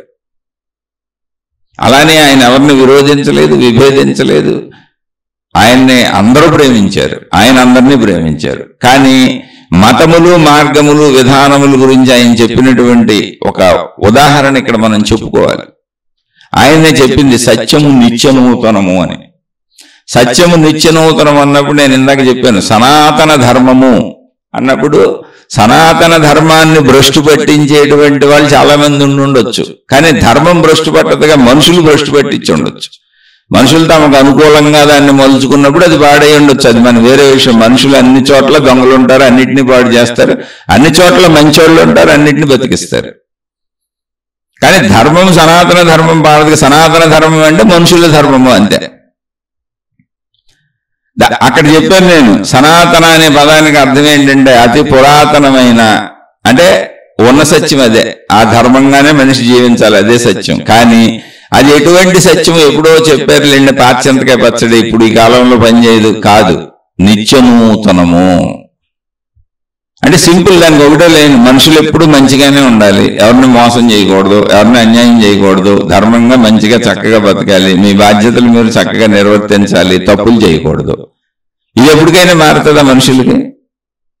ఇది ఎప్పుడు చెప్పబడిన, కొన్ని లక్షల కోట్ల సంవత్సరాల వెనక చెప్పబడిన పురాతన పాత చింతకాయ పచ్చడండి ఈ పదాలు, ఇప్పుడు మాట్లాడిన మాటలు. కానీ ఇవి ఎప్పటికైనా రాబోయే కోట్ల సంవత్సరాలకైనా మానవాళికి ఉపయోగపడతాయా, పడవా? అది సత్యము నిత్యనూతనము. అంటే సత్యము అతి పురాతనము, నిరంతర నిత్యనూతనము, అదే సనాతనము. ఆ సనాతనం ఏంటి? అది ధర్మము. మనిషి ఉండవలసిన తీరుతెన్నులంటే ధర్మము. నీ ధర్మం ఏంటి? ఇప్పుడు నువ్వు స్త్రీ అయితే వివాహం చేసుకుంటే నీ ధర్మాలు ఏంటి? నీ కుటుంబంలో నీ ధర్మాలు ఏంటి? నువ్వు పురుషుడు అయితే వివాహం చేసుకుంటే నీ ధర్మాలు ఏంటి? వివాహం అవ్వకపోతే తల్లిదండ్రుల దగ్గర ఉంటే, నువ్వు బాలకుడుగా ఉంటే నీ ధర్మాలు ఏంటి? నువ్వు బాలికగా ఉంటే నీ ధర్మాలు ఏంటి? మీరు తల్లిదండ్రులు అయితే మీ ధర్మాలు ఏంటి? మీరు అత్తమామలు అయితే మీ ధర్మాలు ఏంటి? ఏ అల్లుడైతే మీ ధర్మాలు ఏంటి? మీరు కూతురు అయితే మీ ధర్మాలు ఏంటి? మీరు యజమాని అయితే మీ ధర్మాలు ఏంటి? మీరు పనివాళ్ళు అయితే మీ ధర్మాలేంటి? ఏ ఏ ప్రదేశంలో నువ్వు ఏ పాత్రను పోషిస్తున్నావో ఆ ధర్మాలను నువ్వు నిర్వర్తించటమే. అందుకని అన్ని ధర్మాలు చెప్పారు. అది ధర్మాలంటే మనిషికి సంబంధించిన అన్ని రకాల ధర్మాలు అన్ని స్థానాలలో, అన్ని ప్రదేశాలలో, అన్ని సంబంధ బాంధవ్యంలో, అన్ని వేళలా ఎలా ఉండాలో చెప్పబడిందే ధర్మం. అది మనుషులే ఏర్పాటు చేసుకున్నారు. మనుషులకు చెప్పుకున్నారు ఇలా ఉందాం మనం, జంతువుల్లో ఉండొద్దని. అందుకని సనాతన ధర్మం మతం కాదు, తర్వాత నుంచి వచ్చినాయన్నీ దీని బేస్డ్గా వచ్చినాయే. ఆ చెప్పిన వాళ్ళకి ఎట్లా తెలుస్తుంది? అప్పుడు దాకా ఉన్నాయి తెలుసుకొని చెప్పారు అంతే. అందులో అప్పుడు దాకా ఉన్న వాటిలోంచి చెడును తీసేశారు, మంచినే చెప్పారు. మరి చెడు ఎందుకు వచ్చింది అంటే మనుషులు కదా, ఎక్కడున్నా చెడ్డోడు చెడ్డగా ఉంటాడుగా, అన్నిటినీ తనకు అనుకూలంగా వాడేసుకుంటాడుగా. కాబట్టి మంచిలో చెడును మిక్స్ చేసి తనకు అనుకూలంగా మలుచుకుంటా ఉంటారు సమూహాలు, మార్గాలు, వాటిని మతాలని, దేవుళ్ళని తమకు అనుకూలంగా మలుచుకుంటూ ఉంటారు. మోసగాళ్ళు, మోసగత్తులు దూరిపోతుంటారు. అక్కడ చెడు కలుస్తుంది. మళ్ళీ ఎప్పటికప్పుడు మంచి వాళ్ళు వచ్చి ఆ చెడుని ఫిల్టర్ చేసేసి మంచిని మాత్రమే చెబుతూ ఉంటారు. అలా మంచిని మాత్రమే చెప్పినప్పుడు ఏర్పడినటువంటి మార్గాలు మతములు. అంటే ఆయా మతాల పుట్టుకకు కాలంలో ఆ మత మూల పురుషుడు అప్పుడున్నటువంటి మంచి చెడులు కలిసిపోయినటువంటి విధానంలో చెడుని తొలగించి ఫిల్టర్ చేసి మంచిని మాత్రమే చెప్పాడు. ఆ మంచిని పట్టుకొని వెళ్ళిన వాళ్ళు వీళ్ళంతా. ఇప్పుడు మళ్ళీ ఆ వెళ్ళేవాళ్ళు ఈ మంచిని, అంటే ఈ మతంలో ఆ మహాత్ముడు చెప్పిన మంచిని మళ్ళీ చెడు కలుపుకుంటూ తనకు అనుకూలంగా మర్చుకుంటూ దాన్ని నాశనం చేసుకుంటూ వెళ్ళిపోతుంటారు.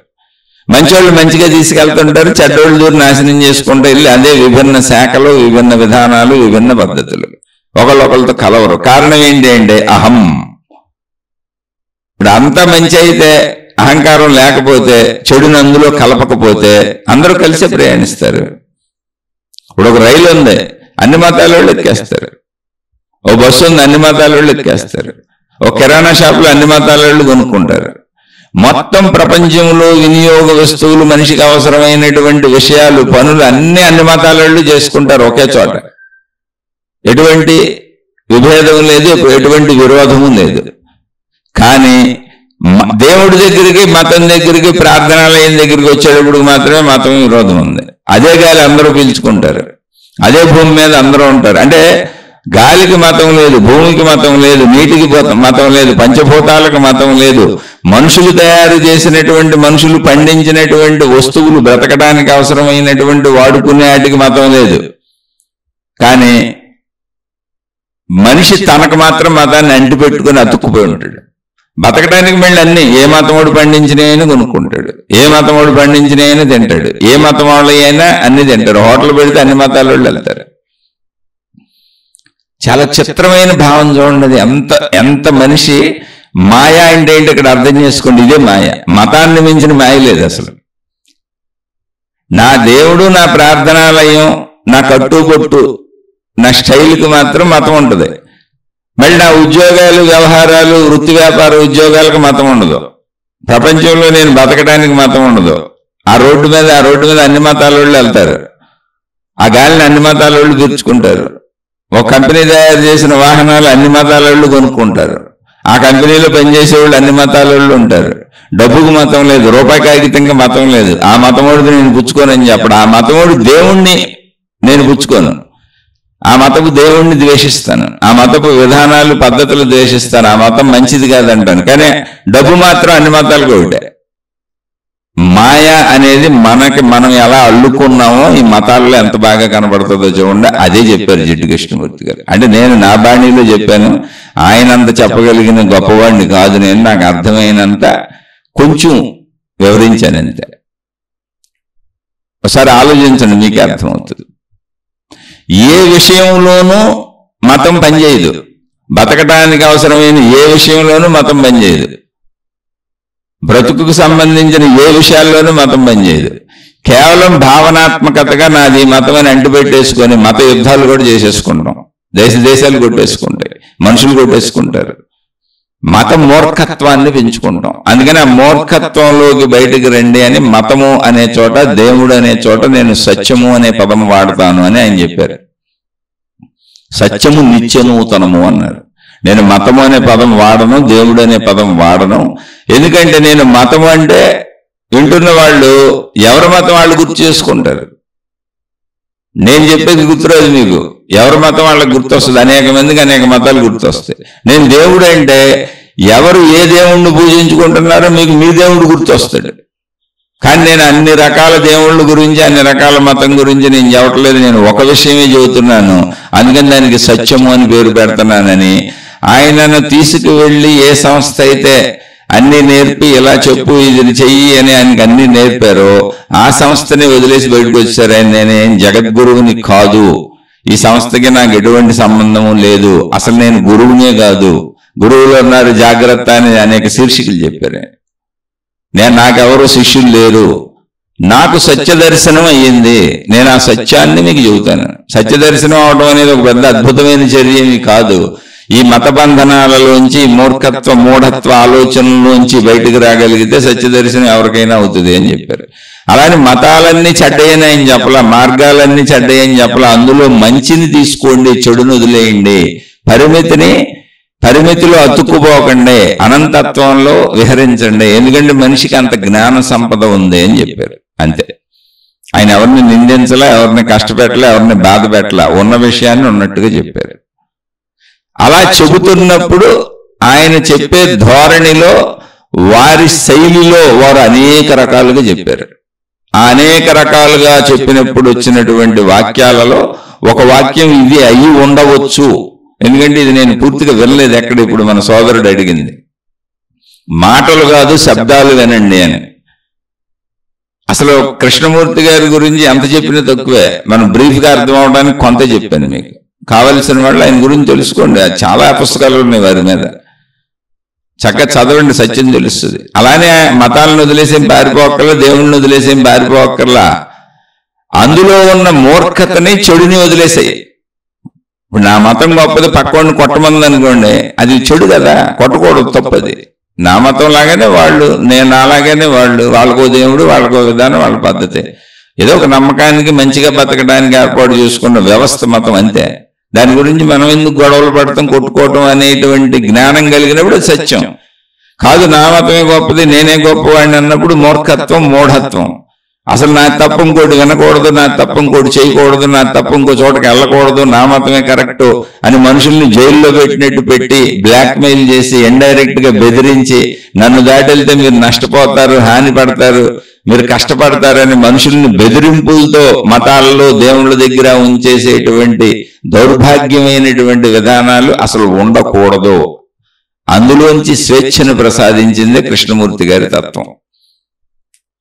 ఆ కృష్ణమూర్తి గారి మతాల పట్ల చెప్పినటువంటి ఉదాహరణ ఒకటి చెప్పుకుందాం. అక్కడ ఆయన ఏం చెప్పారంటే, మతాలు గాని, మార్గాలు గాని, గురువులు గాని, విధానాలు గాని, పద్ధతులు గాని నిన్ను ఒక జైల్లో బంధించి ఉంచుతాయి. అవి ఎలా ఉంటాయి, అందులో సాగే మనుషులు ఎలా ఉంటారు, ఆ సమూహాలు ఎలా ఉంటాయి అంటే ఆయన చెప్పారు. భారతదేశంలో వినాయక చవితి అని ఒక పండుగ వస్తుంది. అప్పుడు వినాయకుడు బొమ్మల్ని అమ్ముతారు, తయారు చేసి అమ్ముతారు. అవి పెట్టుకొని తెచ్చుకొని ఇంట్లో వినాయకుడి యొక్క బొమ్మలు పెట్టుకొని వాళ్ళు పూజలు చేసుకుంటారు. ఆ వినాయకుడు బొమ్మ చేయటానికి ఒక మోల్డ్ తయారు చేస్తారు. ముందు ఒక మోల్డ్ అంటే ఒక చెక్కతో గాని, ఒక ఐరన్తో గాని ఒక మోల్డ్ తయారు చేస్తారు వినాయకుడు బొమ్మ వచ్చేలా. మట్టిని, బంకమట్టిని కలిపి, లేదా ప్లాస్టర్ ఆఫ్ ప్యారిస్ అని రకరకాలు వస్తున్నాయి ఇప్పుడు. బంకమట్టిని కలిపి ముద్ద చేసి ఆ మోల్డ్లో పెట్టి కొడతారు. కొడితే వినాయకుడి షేపు బొమ్మ వచ్చేస్తుంది.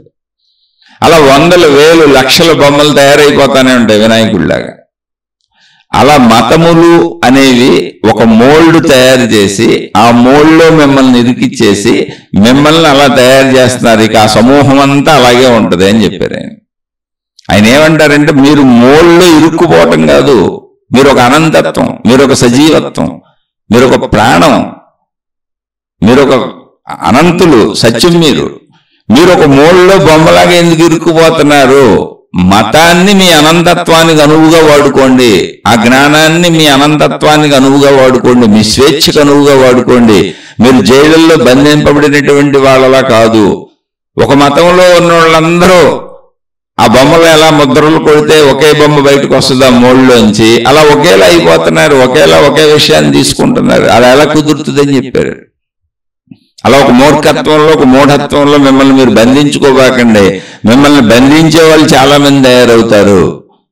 కాబట్టి మీరు బంధనాల నుంచి విముక్తులు కండి. అందుకని నేను మతము, దేవుడు అనే పేరు చోట సత్యము అనే పదం వాడుతున్నాను అని చెప్పారు. అలానే మతాలను ద్వేషించలా, విభేదించలైనా ఇరుక్కుపోకండి, దాని ద్వారా జ్ఞానాభివృద్ధి చేసుకోండి అని చెప్పారు. ఎందుకంటే ఆయన కూడా ఒక విధానంలోంచి వచ్చి వాళ్ళని నమ్మి, వాళ్ళని అనుసరించి నడిచి, ఆ నడిచిన దాంట్లో ఉన్న అవకతవకలు గమనించి ఇది కరెక్ట్ కాదని బయటకు వచ్చి తానే స్వతంత్రంగా సత్యాన్ని అన్వేషించి తెలుసుకొని సత్యము నిత్యనూతనము, సత్యము సంస్థాగతము కాదు.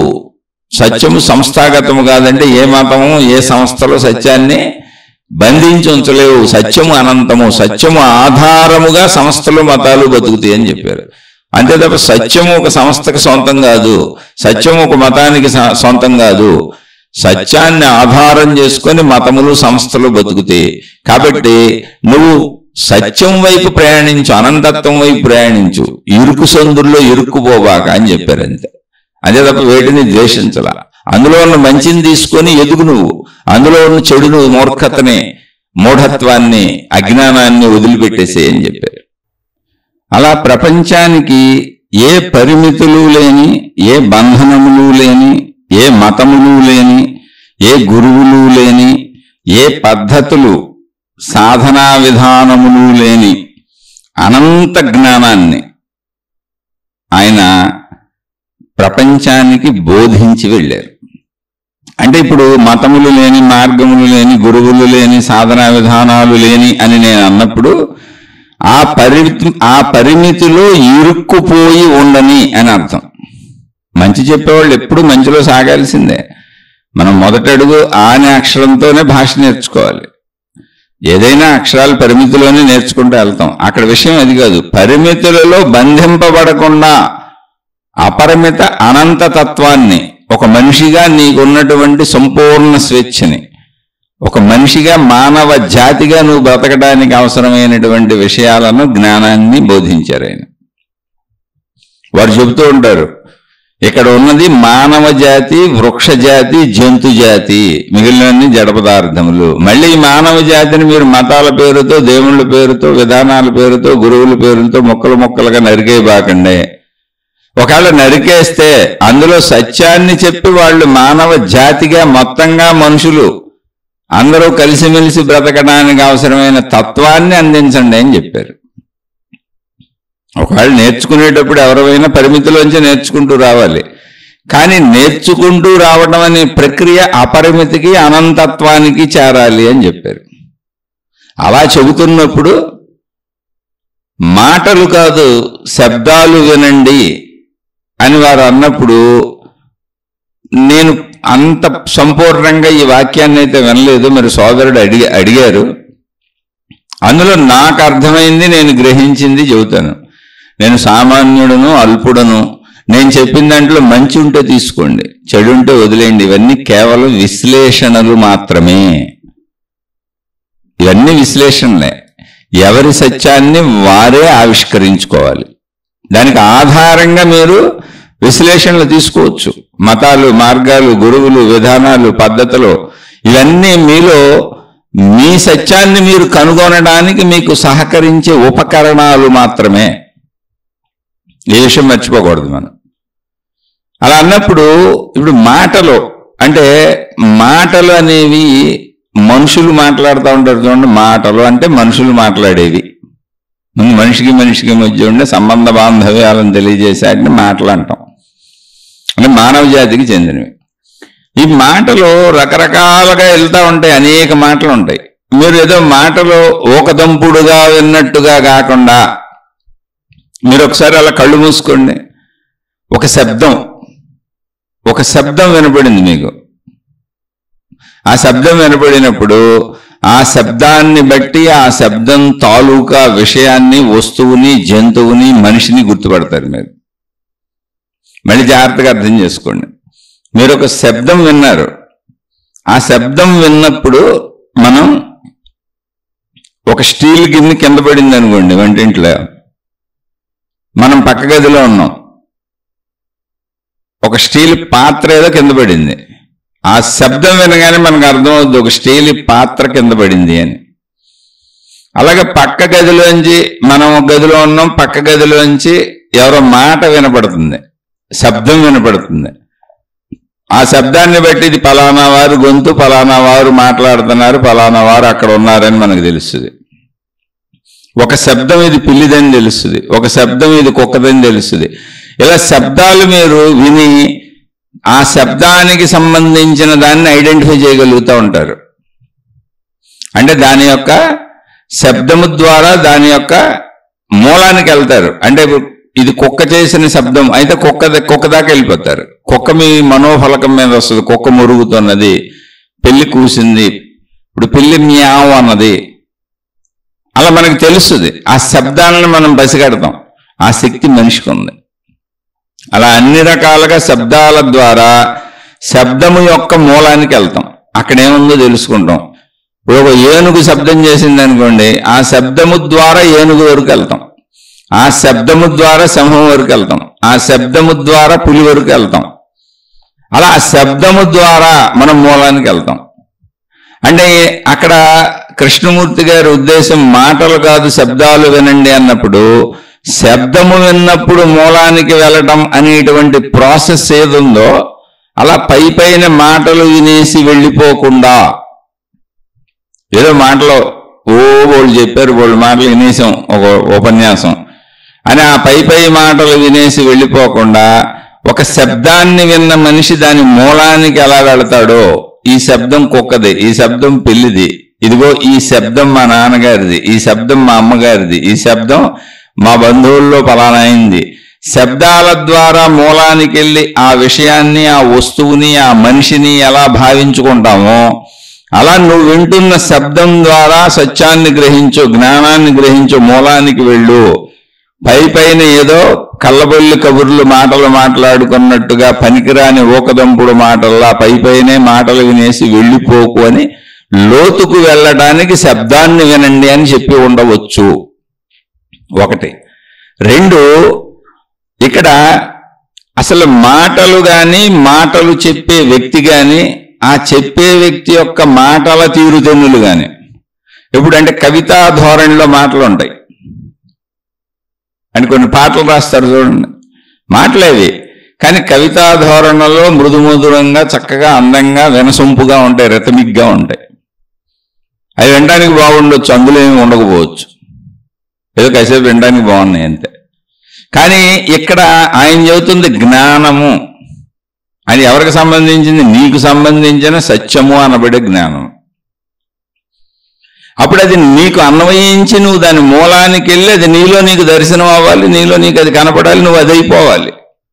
అంతే తప్ప మామూలు పాటలు మాటలు ఏదో మనం ఆడంబరాలు ఇలా కాదు, ఇలా ఒట్టి మాటలు కాదు, దానివల్ల ఏం ఉపయోగం లేదు. అది నువ్వు అయిపోవాలి అంటే ఆ శబ్దాన్ని పట్టుకుని మూలానికి వెళ్ళిన మనిషి ఎలా అవుతాడో అలా శబ్దం ద్వారా ఆ మూలంలోకి వెళ్ళి నువ్వు అది అయిపో, దాన్ని గ్రహించు, దాన్ని అర్థం చేసుకో. ఎందుకని అది నీకు సంబంధించి చెప్పబడుతున్న, నీ జ్ఞానానికి సంబంధించి చెప్పబడుతున్న నీ సత్యము.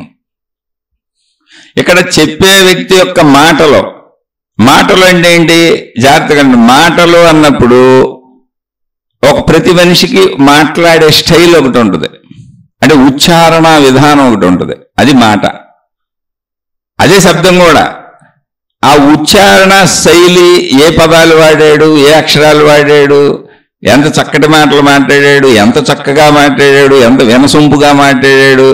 అలాగే మాటలే కాదు, మనిషిని కూడా పట్టుకోబాక. ఆయన చెప్పారు నేను ఏ గురువును కాదని చెప్పారు, నన్ను అసలు ఎవరు అనుసరించొద్దు అని చెప్పారు, నాకే సమూహాలను తయారు చేసుకోనని చెప్పారు, నాకు ఏ సమూహం లేదు, నేను ఒక్కడినే అని చెప్పారు. నేను ఒక్కడినే అంతే, నేను అసలు ఏ గురువుని కాదు, నన్ను గురువుని చేయకండి అని చెప్పారు. ఆయన జగద్గురువు అనేటువంటి పదవిలో ఉన్నారు. ఆయన ఒక పెద్ద సంస్థగా. అది ఎంత పెద్ద సంస్థ అంటే ఈయన పేరు మీదే, అంటే కృష్ణమూర్తి గారి పేరు మీదే ఆయనే ఆ సంస్థకి అధిపతిగా, జగద్గురువుగా మొత్తం అనేక దేశాలలో, ప్రపంచంలోని అనేక దేశాలలో ఈయనే రెండవ బుద్ధుడుగా, ఈయనే రెండవ క్రీస్తుగా, ఈయన ఒక భగవద్ అవతారంగా కీర్తించబడుతూ లక్షలాది మంది ఈయన్ని అనుసరిస్తున్నారు. అది నిజమని నమ్మి. జాగ్రత్తగా రండి. మళ్ళీ ఇప్పుడు మనం గురువుల్ని ఎలా నమ్ముతున్నామో, మనం దేవుళ్ళని ఎలా నమ్ముతున్నామో, మనం మతాలు పట్టుకొని, గురువులను పట్టుకొని, మత పెద్దలను పట్టుకొని, మత ప్రవక్తలను పట్టుకొని, అన్ని మార్గాల్లో గురువులను పట్టుకొని, మాతాజీలను పట్టుకొని, వాళ్ళంతా గొప్పవాళ్ళని నమ్ముతూ, మనం మామూలు వాళ్ళం, సామాన్యులు అని, మన దగ్గర లేనిదేదో గొప్పది వాళ్ళ దగ్గర ఉందని నమ్ముతూ, వాళ్ళని అనుసరిస్తూ, మతముల ద్వారా, మార్గముల ద్వారా, విధానముల ద్వారా, పద్ధతుల ద్వారా, సాధనల ద్వారా వాళ్ళని అనుసరిస్తూ, ప్రార్థనాలయాలు నిర్మించుకుంటూ, అనేకం చేసుకుంటూ, వాళ్ళు చెప్పిన పనులన్నీ చేస్తూ ఎలా సాగుతున్నామో, అలా ఒక టైంలో కృష్ణమూర్తి గారిని జగద్గురువుగా భావించి ఆ సంస్థకి సంబంధించి అనేక మంది ప్రపంచవ్యాప్తంగా ఉన్న మనుషులు, లక్షల మంది ఆయన్ని అనుసరిస్తున్నారు. ఆయన దైవావతారుడుగా ఆయన్ని నమ్ముతున్నారు. అటువంటి తరుణంలో ఆయన బయటకు వచ్చి చెప్పారు, నేను ఏ దైవావతారుణ్ణి కాదు, అసలు నేను ఏ గురువుని కాదు, నాకు ఈ సంస్థతో ఎటువంటి సంబంధము లేదు, ఈ రోజు నుంచి ఈ సంస్థలో జగద్గురువుగా నేను తప్పుకుంటున్నాను, నేను లేను అసలు అని చెప్పారు. అలా చెబుతూ మళ్ళీ ఆయన మానవ మనస్తత్వాన్ని కూడా ఆ రోజే చెప్పారు. అదే ఉపన్యాసంలో చెప్పారు, నేను తప్పుకున్నా మీరు దేన్నొక దాన్ని పట్టుకుని, ఎవరో ఒకరిని పట్టుకుని వేలాడే మనస్తత్వాలు తయారు చేసుకున్న మనుషులు మీరు, మతాలలో తయారు చేసినాయి ఆల్రెడీ మిమ్మల్ని. కాబట్టి మీరు ఏదో ఒక బోర్డు పెట్టుకోకుండా, ఏదో ఒక ఆధారత లేకుండా, ఎవరో ఒకరిని పట్టుకోకుండా వెళ్ళలేరు. మీరు అలాగే వెళ్తారు. నేను తప్పుకున్న ఇవన్నీ ఉంటాయి, కానీ నేను లేను. ఎందుకనంటే నాకు సత్యము అవగతమైనది అన్నారు ఆయన. సత్యము అవగతమైనది, అది నిత్యనూతనము, అది పరిమితం అస్సలు కాదు, అది ఏ సంస్థకే సోలో ప్రాపర్టీ కాదు. సత్యము సంస్థాగతము కాదు, అంటే సత్యాన్ని సంస్థలు తమలో ఇరికించుకోలేవు. సత్యం అంత చిన్నది కాదు, సంస్థలు పరిమితంగా ఉంటాయి. సత్యాన్ని ఆధారం చేసుకుని సంస్థలు బతుకుతూ ఉంటాయి, అనేకం బతుకుతూ ఉంటాయి అని చెప్పారు. అందుకని నేను ఒక్కడనే, నాకు అనుయాయులు ఎవరు లేరు, నాకు శిష్యులు ఎవరు లేరు, నేను అసలు గురువునే కాదు, నేను ఏ దేవుణ్ణి కాదు, నాకు భక్తులు లేరు. ఇప్పటి వరకు జరిగిన వ్యవస్థ అంతా కూడా నాకు సంబంధం లేనిది, నేను అందులోంచి బయటకు వచ్చేస్తున్నాను, అసలు నేను ఒక్కడనే అని చెప్పారు. ఏంటి, ఒక దైవత్వ పదవి నుంచి, దేవుడని అందరూ భావిస్తున్న స్థితి నుంచి లక్షల మంది ఆయన మీద మ్యాగజైన్స్ నడుస్తున్నాయి, ఈయనే దేవుడని నిరూపిస్తూ, ఈయనే ప్రముఖ గురువు అని. అంటే ఇప్పుడు ఎన్ని స్థానాలు ఉన్నాయో ఆ మతాలలో, దైవత్వ స్థానం కానీ, గురుత్వ స్థానం కానీ, అత్యుత్తమ స్థానాలు ఆధ్యాత్మికతలో ఏం చెప్పబడుతున్నాయో ఆ స్థానాలన్నీ ఈయనకి ఆపాదించి ఆయన మీద మ్యాగజైన్స్ నడుస్తున్నాయి. కొన్ని లక్షల కోట్ల మంది నమ్ముతున్నారు.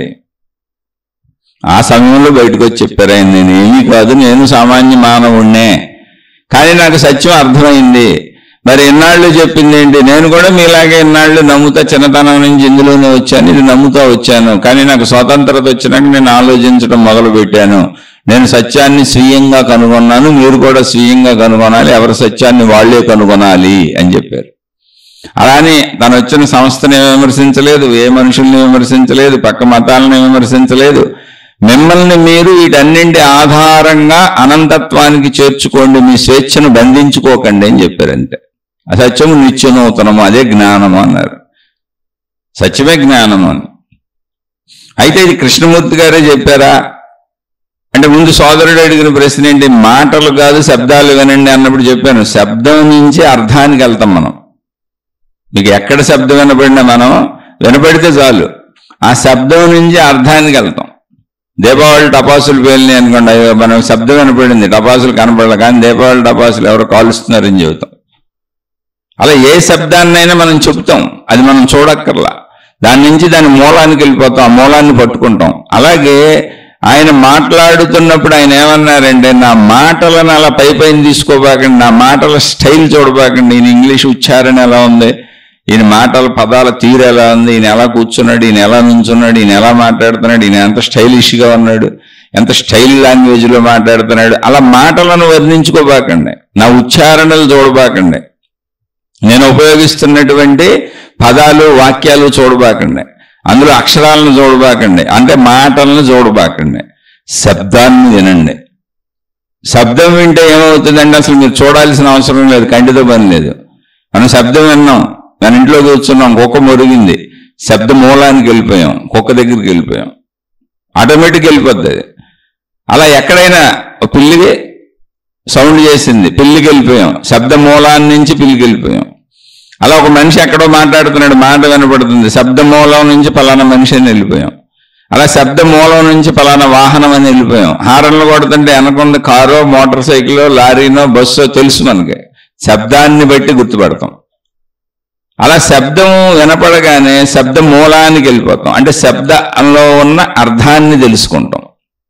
ఆ శబ్దంలో ఒక అర్థం ఉంది, ఆ అర్థాన్ని పట్టుకుంటాం. అలా నేను మాట్లాడుతున్నప్పుడు నన్ను చూడకండి, ఎందుకంటే మనిషిగా నేను సామాన్య మనిషినే, మీలాంటి శరీరమే. నేను ఏ గురువుని కాదు, ఏ దేవదూతనే కాదు, నాకు ఏ దైవత్వం ఆపాదించకండి. నేను సామాన్య మనిషినే, మీలాంటి మనిషినే. సత్యాన్ని మీరు తెలుసుకోవచ్చు, నాకు అర్థమైన సత్యం మీకు కూడా అర్థమవుతుంది. కాబట్టి నన్ను చూడకండి, నా మాటల ఉచ్చారణను చూడకండి, నేను ఉపయోగించే పదాలు చూడకండి, అక్షరాలు చూడకండి, భాష యొక్క తీరుతెన్నులు చూడకండి, ఎలా మాట్లాడుతున్నాడని చూడకండి. నేను చేస్తున్న శబ్దాల ద్వారా శబ్దార్థాన్ని పట్టుకొని దాన్ని మూలానికి వెళ్ళిపోండి. అర్థాన్ని గ్రహించండి. శబ్దం అర్థాన్ని తెలియజేస్తుంది, ఒరిజినల్గా ఉన్నది అది. అంటే ఇది నాకు తెలిసింది చెప్పాను, వారు ఏ విధానంలో చెప్పారో నేను నిజంగా ఈ వాక్యాన్ని వినలేదు, కానీ నిజంగా నాకు అందులో అర్థమైన విషయం మీతో పంచుకుంటున్నాను. శబ్దం అర్థాన్ని సూచిస్తుంది, ఆ అర్థాలని పట్టుకోండి అని చాలా చెప్పారు, అనేకం చెప్పారు. దేశ దేశాలు తిరుగుతూ చివరి వరకు చెబుతూనే ఉన్నారు. వారున్న కాలంలో అప్పుడున్నటువంటి ప్రముఖ మతాలు ఏమున్నాయో ఆ మతాలకు సంబంధించిన ప్రముఖులైనటువంటి పెద్దలు ఎవరు ఉన్నారో ఇంచుమించు అందరూ వారిని కలిశారు, వారందరినీ కలిశారు. ఎక్కడ విభేదం విరోధం లేదు. వీటన్నింటి ద్వారా మీరు ఇరుక్కుపోకుండా స్వేచ్ఛలోకి రండి, అనంతత్వంలోకి రండి, మానవ జాతిగా బతకండి, మతవాదిగా బతకండి అని చెప్పారు. అంతే. మతం తప్పు అని విమర్శించలా, మతవాదులుగా పరిమితిలో మిగిలిపోబాకండి, అది మూర్ఖత్వం అవుతుంది, మూఢత్వం అవుతుంది. ఆ పరిధులన్నీ దాటేసి మానవ జాతిలోకి వచ్చి మానవుడిగా బతకండి అని చెప్పారు. అది మానవుడిగా బతకడమే సత్యము. ఆ సత్యాన్ని అందించారు ఆయన. మళ్ళీ ఇంకోసారి రిపీట్ చేస్తున్నా, ఆయన ఏం చెప్పారు అంటే, నేను సత్యమని మాట్లాడుతున్నటువంటి పదాలు మీకు అర్థం కాకపోవచ్చు. ఒకవేళ నేను ఎప్పుడైనా మాట్లాడిన విషయాలు మీకు అర్థం కాకపోతే నేను సత్యము అని వాడిన చోట మీరు దైవము అనే పదం పెట్టుకోండి, మీకు అన్నీ అర్థమైపోతాయి. ఎందుకంటే మీరు ఒక పరిమితమైనటువంటి విధానాలలో వచ్చారు కనుక, అంటే అంతకంటే తేడా ఏం లేదు. నేను అక్కడ దైవము అనే పదమే వాడగలను, నేను అక్కడ మతము అనే పదమే వాడగలను.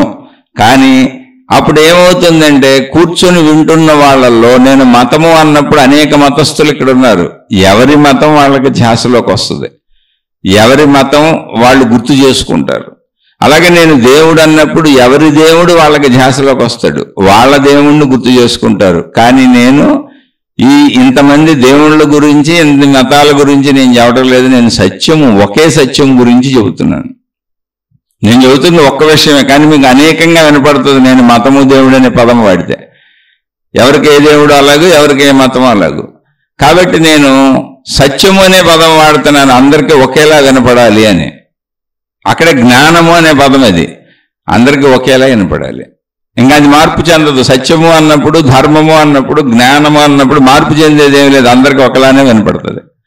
నేను అందరికీ ఒకేలా అర్థమయ్యేలా, ఒకేలా వినపడేలా చెప్పదలిచాను.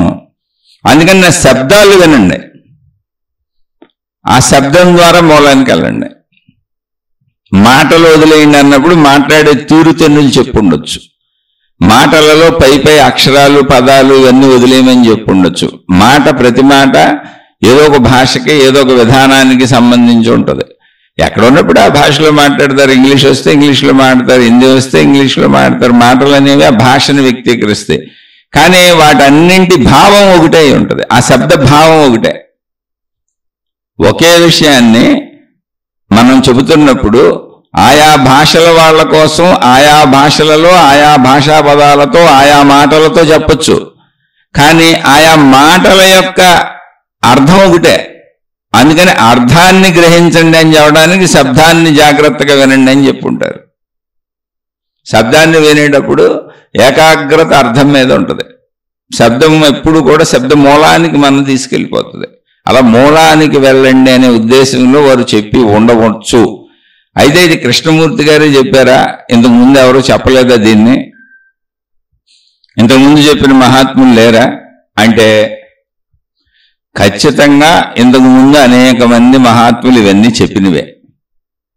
ఇప్పుడు ఎన్ని మతాలలో సాగినా, ఎన్ని విధానాలలో సాగినా, ఎన్ని పద్ధతుల్లో సాగినా మతాలన్నీ మధ్యలో ఏర్పడినాయి.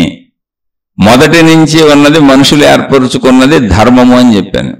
మనుషులు ఏర్పరుచుకున్నటువంటిది ధర్మం అంటే ఏంటి? మనుషులుగా మనం ఎలా బ్రతకాలి అనే ధర్మాన్ని మనుషులు ఏర్పరుచుకున్నారు. ఆ ధర్మము పేరు మానవ ధర్మము, కానీ అది సనాతన ధర్మము అని ఎందుకు పిలిచారు? దాన్ని ఎందుకు పిలువబడింది, ఎందుకు పేరు పెట్టారు అంటే అది ఎంత పురాతనంగా నీకు అనిపిస్తున్నా అందులోని విషయాలు మానవ జాతి ఉన్నంతకాలం నవీనంగా నిత్యనూతనంగా ఉపయోగపడేవే. ఎందుకంటే మంచిగా బతకండి అన్నారు అంతే, ఎన్ని రకాలుగా చెప్పినదే. అలా చెప్పినప్పుడు అసలు అప్పటికి మతాలే లేవు, ఉన్న సత్యాన్నే చెప్పారు వాళ్ళు. సత్యం జ్ఞానం అనంతం బ్రహ్మ అన్నారు. సత్యం ఉన్నది సత్యమేనయ్యా, ఇదంతా అక్కడ ఉందంతా సత్యమే. ఏంటా సత్యం? జ్ఞాన రూపంలోనే నీకు అర్థమవుతుంది. అది జ్ఞానస్వరూపం అంటే ఇలా భాషా రూపంలో చెప్పుకోవాలి. జ్ఞానంగా నువ్వు గ్రహించాలి, దాన్ని అర్థం చేసుకోవాలి, లోపలికి తీసుకోవాలి. ఎంత ఉంది ఆ సత్యం, ఎంత ఉంది ఆ జ్ఞానం, ఎంత ఉంది అంటే సృష్టి ఎంత ఉందో అంత ఉంది, అనంతం. దాన్నే బ్రహ్మము అన్నాము అన్నారు.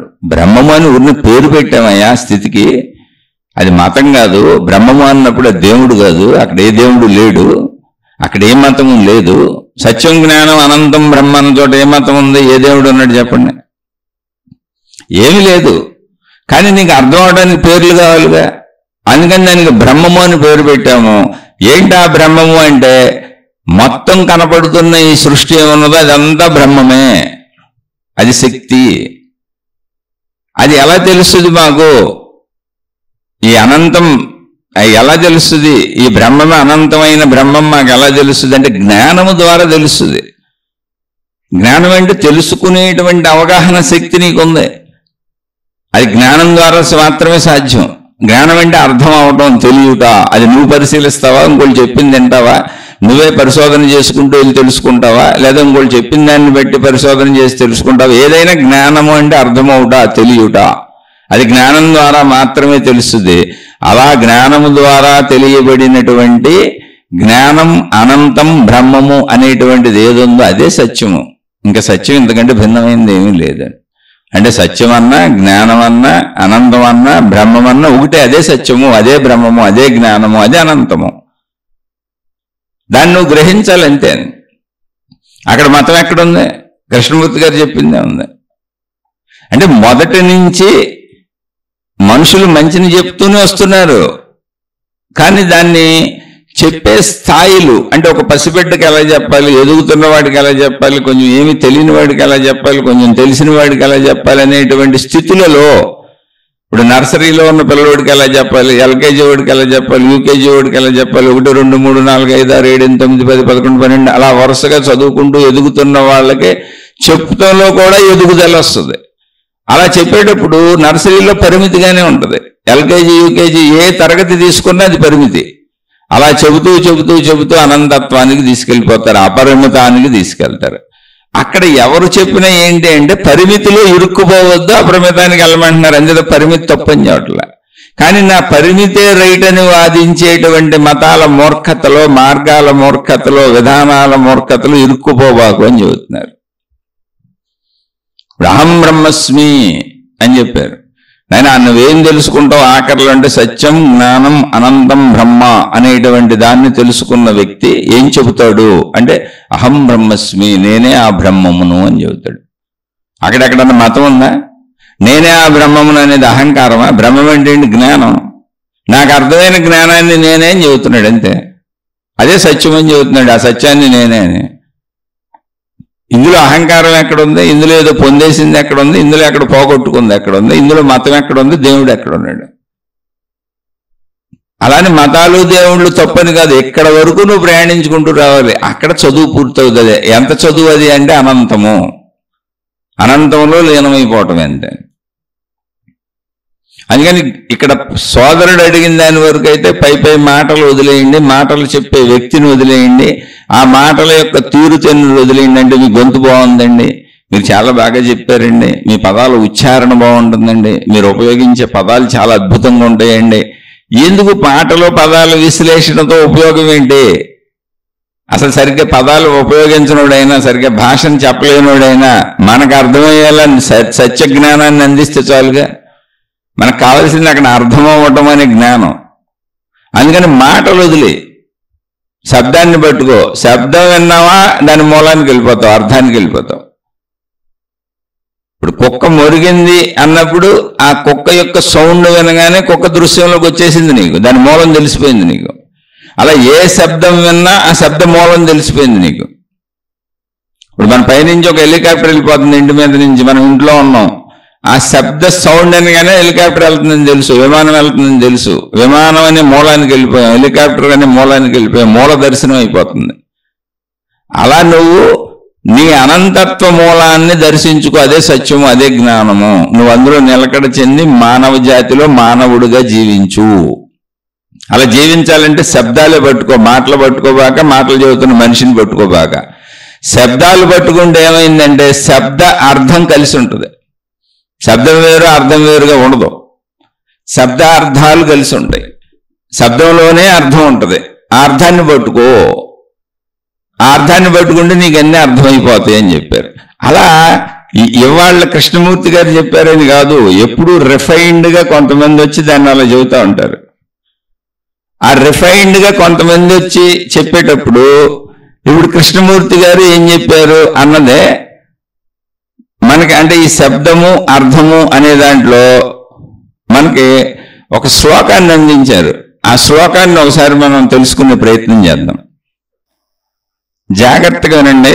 శబ్దము అర్థము అని చెప్పుకున్నాం మనం. ఇప్పుడు మాటలు వదిలేయండి, శబ్దాన్ని వినండి అన్నప్పుడు మాటలు చెబుతున్న మనిషిని వదిలేయండి, ఆ మనిషి చెబుతున్నటువంటి మాటల తీరుతెన్నులు వదిలేయండి, ఆ శబ్దాన్ని గ్రహించండి.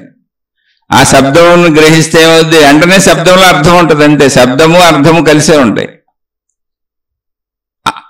ఆ పాయింట్ని మనకు శ్లోకంలో కూడా చెప్పారు. వాగర్ధావివ సంపృక్తౌ వాగర్ధ ప్రతిపత్తయే జగతః పితరౌ వందే పార్వతీ పరమేశ్వరౌ. ఇది శ్లోకం. ఇది కాళిదాసు మహాకవి రచించినటువంటి శ్లోకం. వాగర్ధావివ సంపృక్తౌ వాగర్ధ ప్రతిపత్తయే జగతః పితరౌ వందే పార్వతీ పరమేశ్వరౌ. ఇక్కడ దీన్ని జాగ్రత్తగా గమనిస్తే వాగర్ధావివ సంపృక్తౌ వాగర్ధ ప్రతిపత్తయే జగతః పితరౌ వందే పార్వతీ పరమేశ్వరౌ. అది శ్లోకం. ఈ శ్లోక అర్థం ఏంటి అంటే వాగర్ధావివ, దీన్ని విడదీస్తే వాక్ ప్లస్ అర్ధౌ ప్లస్ ఇవ, వాగర్ధావివ. వాక్ అంటే మనం మాట్లాడే వాక్కు శబ్దము, అర్ధౌ వాక్ అంటే శబ్దము. శబ్దాలు పట్టుకోండి అని ఆయన చెప్పినప్పుడు ఎంత అద్భుతంగా ఉందో చూడండి. సంస్కృతంలో వాక్ అంటే శబ్దము. ఆ శబ్దాన్ని పట్టుకుంటే శబ్దంలో ఏముంది? వాగర్ధౌ, అర్ధౌ అంటే అర్థం ఉంది. వాక్కు అర్థము ఇవ వలే, వాక్కు శబ్దము అర్థము కలిసిపోయి ఉన్నట్టుగా వాగర్ధావివ అంటే వాక్కు శబ్దము వలె. వాక్కుని శబ్దాన్ని విడదీయడానికి కుదరదు. అంటే వాక్కు శబ్దాన్ని, దానిలో ఉన్న అర్థాన్ని, అంటే శబ్దాన్ని అర్థాన్ని విడదీయటం కుదరదు. వాక్ అంటే శబ్దము, అర్థం అంటే అర్థము, ఇవ అంటే వలె. వాగర్ధావివ అంటే శబ్దము అర్థము వలె రెండు కలిసిపోయి ఉన్నట్లుగా సంపృక్తవు అంటే సంపృక్తవు అని అంటే నిత్య సంబంధము గలవారుగు. సంపృక్తవు అంటే నిత్యం అంటే శబ్దము అర్థము ఎలా కలిసిపోయి ఉంటాయో అలా కలిసిపోయి ఉన్నటువంటి సంబంధము గలవారైనటువంటి సంపృక్తవు. జగతః ఎవరాళ్ళు? జగతః లోకమునకు, జగత్తుకు. పితరౌ, పితరౌ అంటే తల్లి తండ్రులు, ఒకటే పదం అది, విడదీట్లా, ఇద్దరు ఉన్నారు ఏం చెప్పట్లా. పితరౌ తల్లిదండ్రులైన వారు అగు పార్వతీ పరమేశ్వరవు, పార్వతీ పరమేశ్వరులను వాగర్ధ ప్రతిపత్తయే, వాళ్ళకే పార్వతీ పరమేశ్వరులకు వందే నమస్కరించుచున్నాను. ఎందుకు? వాగర్ధ ప్రతిపత్తయే. వాక్కు అర్థము అంటే శబ్దము అర్థముల యొక్క ప్రతిపత్తయే జ్ఞానము కొరకు, అంటే ఆ శబ్దము అర్థములు నాకు అర్థమవుట కొరకు, జ్ఞానము కొరకు వందే నమస్కరించుచున్నాను. అంటే కరెక్ట్గా దీన్ని చెప్పుకోవాలంటే ఈ జగత్తుకు తల్లిదండ్రుల వలె ఉన్నటువంటి ఆ తల్లిదండ్రులనే పోలిక ఎలాంటిది? శబ్దము అర్థముల వలె. అంటే శబ్దములో అర్థం కలిసిపోయింది, అర్థమే శబ్దం అవుతుంది. శబ్దము వేరుగా అర్థం వేరుగా ఉండడానికి ఛాన్సే లేదు. శబ్దార్థములు ఎలా కలిసిపోయి ఉన్నాయో అలా నిత్య సంబంధము కలిగి, దేంతో నిత్య సంబంధము కలిగి? సృష్టితో. లేదా పార్వతీ పరమేశ్వరులు ఒకరిలో ఒకరు కలిసిపోయి, లేదా శబ్దార్థములతో అంటే శబ్దములో ఉన్న అర్థములతో వాక్ అర్ధ స్వరూపములే ఈ నిత్య సంబంధము వాటితో కలిసిపోయి ఉన్నటువంటి పార్వతీ పరమేశ్వరులను శబ్దార్థ జ్ఞానము కొరకై వేడుకుంటున్నాను, వారికి నమస్కరించుచున్నాను. ఎందుకని? ఈ శబ్దార్థ జ్ఞానం అనేది నాకు అర్థం అవ్వాలంటే, అంటే ఈ ప్రపంచ జ్ఞానం, ఈ సత్యము, ఈ విశ్వజ్ఞానం, నా జ్ఞానం నాకు అర్థం అవ్వాలంటే ఈ విశ్వమునకు తల్లిదండ్రులైనటువంటి పార్వతీ పరమేశ్వరులను నేను నాకు ఇది అర్థమయ్యేట్టు చెయ్యమని వేడుకుంటున్నాను. శబ్దార్థములకు నిత్య సంబంధం ఉంది ఇక్కడ. ఏంటి నిత్య సంబంధం? విడివిడిగా లేవు, ఇవి కలిసిపోయే ఉన్నాయి. ఇప్పుడు ఈ కలిసిపోయే ఉన్న దాంట్లో ఈ పదాలలో మీరు పార్వతీ పరమేశ్వరులను ఉపయోగించినప్పుడు పార్వతీ పరమేశ్వరులు అని వారినే వేడుకుంటున్నప్పుడు మనం గ్రహిస్తే శివభగవానుడు అర్ధనారీశ్వరుడు, పార్వతీ పరమేశ్వరులు విడివిడిగా ఉండరు. అంటే సగభాగం శివుడు సగభాగం పార్వతీ కలిసిపోయినటువంటి, పార్వతీదేవి కలిసిపోయినటువంటి అర్ధనారీశ్వర తత్వము వాళ్ళది. ఈ అర్ధనారీశ్వర తత్వాన్ని మనకి మహాత్ములు ఎందుకు అందించారు? అటువంటి శివస్వరూపాన్ని ఎందుకు తయారు చేశారంటే, నాయన విడివిడిగా అనిపిస్తున్నది కనిపిస్తున్నది తప్ప అంతా ఏకత్వములోనే ఉన్నటువంటి శక్తి స్థితిది. నువ్వు స్త్రీలుగా పురుషులుగా ప్రపంచాన్ని అన్యముగా చూస్తున్నావు కనుక నీకు ఈ బొమ్మను కలిపేసి చూపిస్తున్నావు నీకు అర్థం అవడానికి అని. అంటే శబ్దము అర్థము ఎలా కలిసిపోయి ఉంటాయో, ఒకదానిలో ఒకటి ఇమిడిపోయి ఉంటాయో, శబ్దము లేనప్పుడు అర్థానికి విలువ లేదు, అర్థం లేనప్పుడు శబ్దానికి విలువ లేదు, మనుగడ లేదు. శబ్దార్థములు ఉంటేనే మనుగడ ఉంది దానికి. ఈ రెండు కలిసిపోయి ఎలా ఉంటాయో అలాగే పార్వతీ పరమేశ్వరులు అనేటువంటి అర్ధనారీశ్వర తత్వముతో కలిసిపోయి ఉంది అది. అలాగే ఈ జగత్తు మొత్తం మళ్ళీ ఇక్కడ పోలిక ఏంటంటే, ఈ జగత్తు మొత్తం శబ్దార్థములు ఎలా కలిసిపోయి ఉన్నాయో పార్వతీ పరమేశ్వరులు కలిసిపోయి ఎలా ఏకముగా ఉన్నారో అలాగే ఈ జగత్తంతా అనేకముగా లేదు, ఏకముగానే ఉన్నది. నీకు అనేకముగా అనిపించవచ్చు. కాబట్టి ఆ ఏకముగానే ఉన్నటువంటి ఈ జగత్తు మొత్తం అనేకముగా లేదు, ఏకముగానే ఉన్నదనేటువంటి జ్ఞానమును నాకు ప్రసాదించు. ఆ జ్ఞానము కొరకు ఏకస్వరూపులైనటువంటి ఓ పార్వతీ పరమేశ్వరులారా, మీరే ఈ సృష్టికి తల్లిదండ్రులు. తల్లిదండ్రులు ఏంటండి? తల్లిదండ్రుల నుంచే బిడ్డలు వస్తారు. మళ్ళీ ఇక్కడ దాన్ని మనం అన్వయం చేసుకుంటే బిడ్డలు ఎక్కడి నుంచి వచ్చారు? తల్లిదండ్రుల నుంచి వచ్చారు. అంటే ఈ తల్లిదండ్రులు బిడ్డలు వేరువేరా? కాదు, బిడ్డలే తల్లిదండ్రులు, తల్లిదండ్రులే బిడ్డలు. రాకముందు ఈ బిడ్డలు ఎక్కడ ఉన్నారు? తల్లిదండ్రుల్లోనే ఉన్నారు. అలాగే ఈ సృష్టి మొత్తం మీ పార్వతీ పరమేశ్వర స్వరూపమైనటువంటి మీరు ఆ స్వరూపాన్ని మేము మా సౌలభ్యం కోసం చిత్రించుకున్నాం. కానీ ఆ స్వరూప శక్తి ఏదున్నదో ఆ శక్తే జగత్తుకు కారణమై ఉన్నది. అదే అనంత ఆత్మశక్తి. జగత్తు మాకు అనేకంగా అనిపిస్తున్నది. ఎలా అనేకముగా అనిపిస్తున్నదో అది శబ్దార్థముల వలె, అంటే శబ్దం వినపడుతుంది, అర్థం వేరుగా అనిపిస్తుంది. కానీ జాగ్రత్తగా పరిశీలిస్తే శబ్దము అర్థం ఒకటి. అర్థం లేనప్పుడు శబ్దం చేయలేం. శబ్దం చేసినాక అర్థం రాకుండా ఉండదు. అవి రెండు కాదు, ఏకమే. అలాగే పార్వతీదేవి వేరు, శివభగవానుడు పరమేశ్వరుడు వేరు కాదు. పరమేశ్వరుడు పార్వతి కలిసిపోయి ఉన్నటువంటి ఏకతత్వమే పరమేశ్వరతత్వం, అర్ధనారీశ్వరత్వం. అలాగే సృష్టి వేరు, శక్తి వేరు కాదు. అనేకంగా కనబడుతున్న సృష్టి అనేకం అస్సలు కాదు, అది ఏకశక్తి, అది ఒకటే శక్తి. అటువంటి శక్తి జ్ఞానం ఏదైతే ఉందో అటువంటి శబ్దార్థ జ్ఞానము కలకై వాగర్ధా ప్రతిపత్తయే, వాక్కు అర్థము కలిసే ఉన్నాయి అనేటువంటి స్థితిలో జ్ఞానం ఏదున్నదో, అలాగే సృష్టి అనేకముగా కనబడుతున్న సృష్టి శక్తి కలిసే ఉన్నాయి, అదే అనంతాత్మశక్తి అనే జ్ఞానం ఏదున్నదో, అలాగే పార్వతీ పరమేశ్వరుడిని రూపములు వేరువేరుగా కనపడుతున్నా అది ఒకే ఏకశక్తి అనేటువంటి జ్ఞానం ఏదున్నదో అటువంటి జ్ఞానము నాకు లభించుట కొరకు, అటువంటి జ్ఞానమును నేను పొందుట కొరకై శబ్దార్థ జ్ఞానమును, శబ్దార్థములు ఏకమన్న జ్ఞానమును, పార్వతీ పరమేశ్వరులు ఏకమన్న జ్ఞానమును, అదే విధముగా జగత్తు మొత్తము అనంత ఆత్మశక్తి స్వరూపముగా ఏకమే అన్న శక్తి జ్ఞానమును నేను పొందుటకు పార్వతీ పరమేశ్వరులను నేను వారికి నమస్కరించుచున్నాను. నాకు ఆ జ్ఞానం కావాలి, అది పొందుతాను. అదే అనంత ఆత్మ జ్ఞానం. అది ఎక్కడ వెతుక్కున్నా మనకు అదే కనపడుతుంది. కానీ వెతికేటువంటి వాడు సరిగ్గా వెతుకుతున్నాడా లేదా, ఇది పాయింట్ ఇక్కడ. అయితే వెతికేటప్పుడు స్టెప్పులుగానే వెళ్తాం. నర్సరీ నుంచి వెళ్తాం, 1వ తరగతి, 2వ తరగతి, 3వ తరగతి, 4వ తరగతి, ఇలా కొద్దిగా పరిమితిలోంచే అనంతత్వానికి వెళ్ళిపోతాం.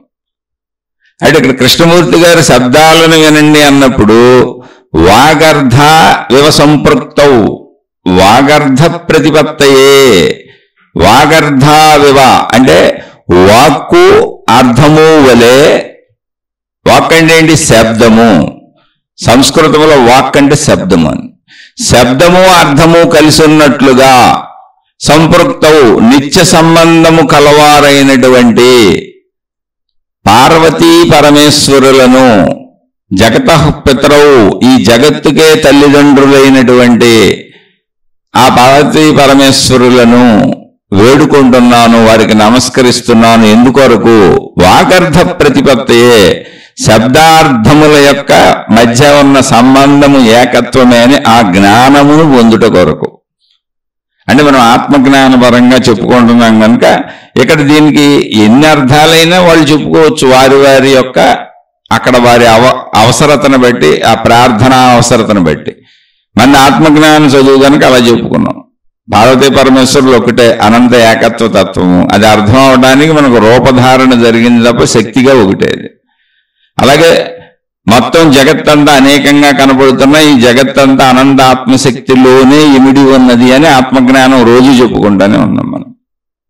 అలా మహాత్ములైనటువంటి వారు, కృష్ణమూర్తి గారు లాంటి వారు, అనేక మంది తాత్వికులు, అత్యున్నత స్థాయికి వెళ్ళిపోయిన వాళ్ళు, ఈ మతములు, ఈ దేవుళ్ళు, ఈ దేవతలు, ఈ ప్రాథమిక స్థాయిల నుంచి ఔన్నత్య స్థాయికి వెళ్ళిపోయి మానవ జాతి స్థాయికి వెళ్ళిపోయినప్పుడు ఆ అనంత జ్ఞానాన్ని పట్టుకుంటారు. ఆ అనంత జ్ఞానాన్ని మళ్ళీ అన్నీ చెప్పినాయి. సత్యం జ్ఞానం అనంతం బ్రహ్మ, ప్రజ్ఞానం బ్రహ్మ, అహం బ్రహ్మస్మి, అయమాత్మా బ్రహ్మ, తత్వమసి. ఇక్కడెక్కడ కూడా మీకు మతం ఉండదు, దేవుడు ఉండడు. చూడండి, అంటే ఫైనల్ అదే చెప్పబడతాయి. కానీ ఒక మతము దేవుడు అనేటువంటి ఆ స్కూల్ ద్వారా మీరు ఆ విధానంలో, ఆ విద్యా విధానంలో, ఆ స్కూల్ లాగా మతాలన్నీ స్కూల్స్, మార్గాలన్నీ స్కూల్స్, అందులో మత పెద్దలు, ఆ ప్రవక్తలు, గురువులు, వీళ్ళందరూ ఉపాధ్యాయులు, టీచర్లు కొద్ది కొద్దిగా మనకు అందిస్తూ సంపూర్ణ జ్ఞానానికి మనం తీసుకెళ్తారు. ప్రజ్ఞానం బ్రహ్మ అనే స్థితికి తీసుకెళ్తారు. అటువంటి స్థితికి చేరిన మహాత్ములైనటువంటి మహనీయులైనటువంటి కృష్ణమూర్తి గారు ఏ మతాన్ని ఆధారం చేసుకోకుండా, ఏ మతాన్ని ఉపయోగించకుండా, అంటే తన భాషా పదాలలో ఏ దేవుణ్ణి ఉపయోగించకుండా, ఏ మతానికి కానీ, ఏ దేవుడికి కానీ, ఏ విధానాలకు కానీ సంబంధించకుండా, వాటిని సమర్థించకుండా, వాటిని విమర్శించకుండా, కేవలము మానవ జాతికి మానవులందరూ ఒక్కటే అనేటువంటి విషయాన్ని మానవుడికి అర్థమయ్యే రీతిలో మానవ జాతికి చేసినటువంటి తాత్విక బోధలో ఒక వాక్యం అది. ఆయన అనంత తాత్విక బోధ చేశారు. మానవ జాతి అంటే మతాలు దాటిన తర్వాత మానవ జాతి ఉంటుంది. దేవుళ్ళు, విధానాలు, పద్ధతులు వీటి నుంచి దాటిన తర్వాత మానవ జాతి, మానవులందరూ ఒక్కటే అనేటువంటి ఏకత్వ భావనకు సంబంధించిన జ్ఞానం వస్తుంది. అక్కడుంది ప్రజ్ఞానం బ్రహ్మ. మతాలు దాటినాక ప్రజ్ఞానం బ్రహ్మ. మతాలు, మార్గాలు, గురువులు, దేవుళ్ళు దాటేసినాక తత్వమసి, అది నీవే అయి ఉన్నావు. మతములు, మార్గములు, గురువులు, విధానములు, పద్ధతులు, సాధనా పద్ధతులు అన్ని దాటేసినాక సత్యం, జ్ఞానం, అనంతం బ్రహ్మ.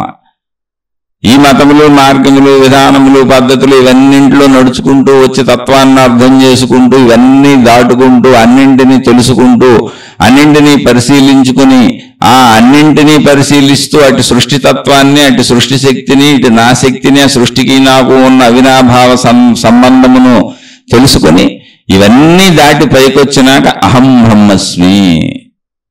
ఇది ఆల్రెడీ ఎప్పటి నుంచో చెబుతున్నారు. ఇదంతా ఎప్పటి నుంచో సనాతన ధర్మంలో ఉంది. సనాతన ధర్మం మతం కాదు, మనుషులకు సంబంధించింది. కాదండి మేము మతం వాళ్ళమేను, మళ్ళీ సనాతన ధర్మం కూడా మతమేను ఏదో అంటే ఇంక మీ ఇష్టం, మీ పాదాలకు నమస్కారం. ఎవరు ఎలా కావాలంటే అలా మాట్లాడుకోవచ్చు. కానీ సత్యాన్ని అర్థం చేసుకోవాలి అనుకున్న వాళ్ళు సత్యాన్ని మాత్రమే అర్థం చేసుకోవాలి. సత్యం మతములన్నీ దాటిన తర్వాత ఉంటుంది. సత్యం మార్గములు, విధానములు, సాధనలు, గురువులు, మాతాజీలు, దేవుళ్ళు వీళ్ళందరూ దాటిన తర్వాత పైన ఉండేది సత్యం. సత్యంలో వీళ్ళందరూ ఉంటారు. సత్యం వీళ్ళందరిలో పరిమితంగా ఉండదు. సత్యంలో వీళ్ళందరూ ఉండొచ్చు. వీళ్ళందరూ నిన్ను సత్యానికి చేర్చొచ్చు. కనుక సత్యం, జ్ఞానం, అనంతం బ్రహ్మ. ఆ సత్యం ఎలా తెలియజేయబడుతుంది, ఎలా తెలుసుకోబడుతుంది అంటే శబ్ద అర్థములు. అందుకని మాటలు వినకండి, శబ్దములు వినండి అన్నారు. వాక్ అంటే శబ్దము, శబ్దము యొక్క అర్థము, శబ్దార్థములు కలిసే ఉంటాయి. అది బహుశా వారి ఉద్దేశం అయి ఉండొచ్చు. వారి ఉద్దేశాన్ని కనుగొని గమనించి చెప్పగలిగే అంత స్థాయి ఉన్నవాడిని నేను కాదు. సోదరుడు అడిగాడు కనుక అసలు ఈ వాక్యాన్ని నేను వినలేదు. అంటే కృష్ణమూర్తి గారి దగ్గర నేను చదివిన వాటిల్లో ఈ వాక్యం నాకు గుర్తు లేదు. ఇవన్నీ నేను ఎప్పుడో 25-30 ఏళ్ల క్రితం చదివాను, కానీ నాకు గుర్తు లేదు. గుర్తున్నంత వరకు ఏదైనా గుర్తున్నా గుర్తు లేకపోయినా ఒక విషయాన్ని మంచి వైపుగా చెప్పుకొని మంచి వైపుగా ప్రయాణించడానికి, ఆత్మజ్ఞాన ప్రయాణానికి, నన్ను నేను తెలుసుకోవటానికి, ఎవరిని వాళ్ళు తెలుసుకోవటానికి, నా అంతరంగంలోకి నేను వెళ్ళి నన్ను సరిచేసుకొని నాలో చెడును పోగొట్టుకొని నన్ను సంపూర్ణంగా గ్రహించటానికి ఉపయోగించుకుంటాం అన్నింటినీ. ఆ మార్గంలో ముందుకు సాగటానికి, మంచిగా బతకటానికి. ఏదైనా ఆ స్థాయికి చేరాలి అంటే, అనంతత్వాన్ని, ఆ జ్ఞానాన్ని తెలుసుకునే స్థాయికి చేరాలి అంటే సామాన్య జీవితంలో, మన శరీరంతో మనం జీవించేటప్పుడు ఈ భౌతిక జీవితంలో సంపూర్ణమైన మంచితో జీవించగలిగిన వాళ్ళు మాత్రమే ఆ అనంత జ్ఞానాన్ని తెలుసుకునే స్థాయికి వెళ్ళగలుగుతారు. మంచిని ఆచరించిన వాళ్ళు, మంచిని తెలుసుకోని వాళ్ళు, చెడు పోగొట్టుకోని వాళ్ళు, తమలో చెడును తామే సాధన చేసుకుని తొలగించుకోని వాళ్ళు ఎన్ని విన్నా, ఎన్ని సాధనలు చేసినా, ఎందరితో తిరిగినా, ఎందరు గురువుల చుట్టూ తిరిగినా, ఎన్ని మతాల్లో తిరిగినా, ఎన్ని గ్రంథపారాయణలు చేసినా అంతరంగంలో చెడుపోనంత వరకు, మంచితనంతో మంచిని ప్రకటిస్తూ ప్రవర్తిస్తూ జీవించనంత వరకు అనంత ఆత్మశక్తి ఎరుక అంటే నీ సొంత ఎరుక నీకు ఎప్పటికీ తెలియదు. ఆ జ్ఞానం నీకు రాదు. మంచి మాత్రమే జ్ఞానానికి దారి, సత్యానికి దారి. అది తెలుసుకొని మంచి మార్గంలో వెళ్ళటం కోసం, మంచిగా జీవించటం కోసం, చెడును పోగొట్టుకోవటం కోసం రోజు ఎలా మనకు వీలైనంత చెప్పుకునే ప్రయత్నం చేద్దాం. ఇది అర్థమైన వాళ్ళు మీ జీవితంలో ఆచరించుకునే ప్రయత్నం చేయండి. అర్థం కాని వాళ్ళు, సరిగ్గా నేను చెప్పలేదు అనుకున్న వాళ్ళు దయచేసి నన్ను క్షమించి వదిలేయండి. నేను అతి సామాన్యుణ్ణి. నేను కూడా ఇది చదువుకుంటూ ఈ మార్గంలో ముందుకు వెళ్ళాలనుకుంటున్న సామాన్య విద్యార్థిని మాత్రమే. అర్థమయ్యి వెళుతున్న వాళ్ళు మీకు ఏదైనా సందేహాలు వస్తే అడగండి. ఆ సందేహాలకు ఒకవేళ సమాధానం తెలిస్తే, ఎక్కడైనా మహాత్ములు చెప్పిన విషయాలు, చదివిన విషయాల్లో ఆ సమాధానం దొరికితే వాటిని విశ్లేషించుకుని వివరించుకుని ముందుకెళ్లే ప్రయత్నం చేద్దాం.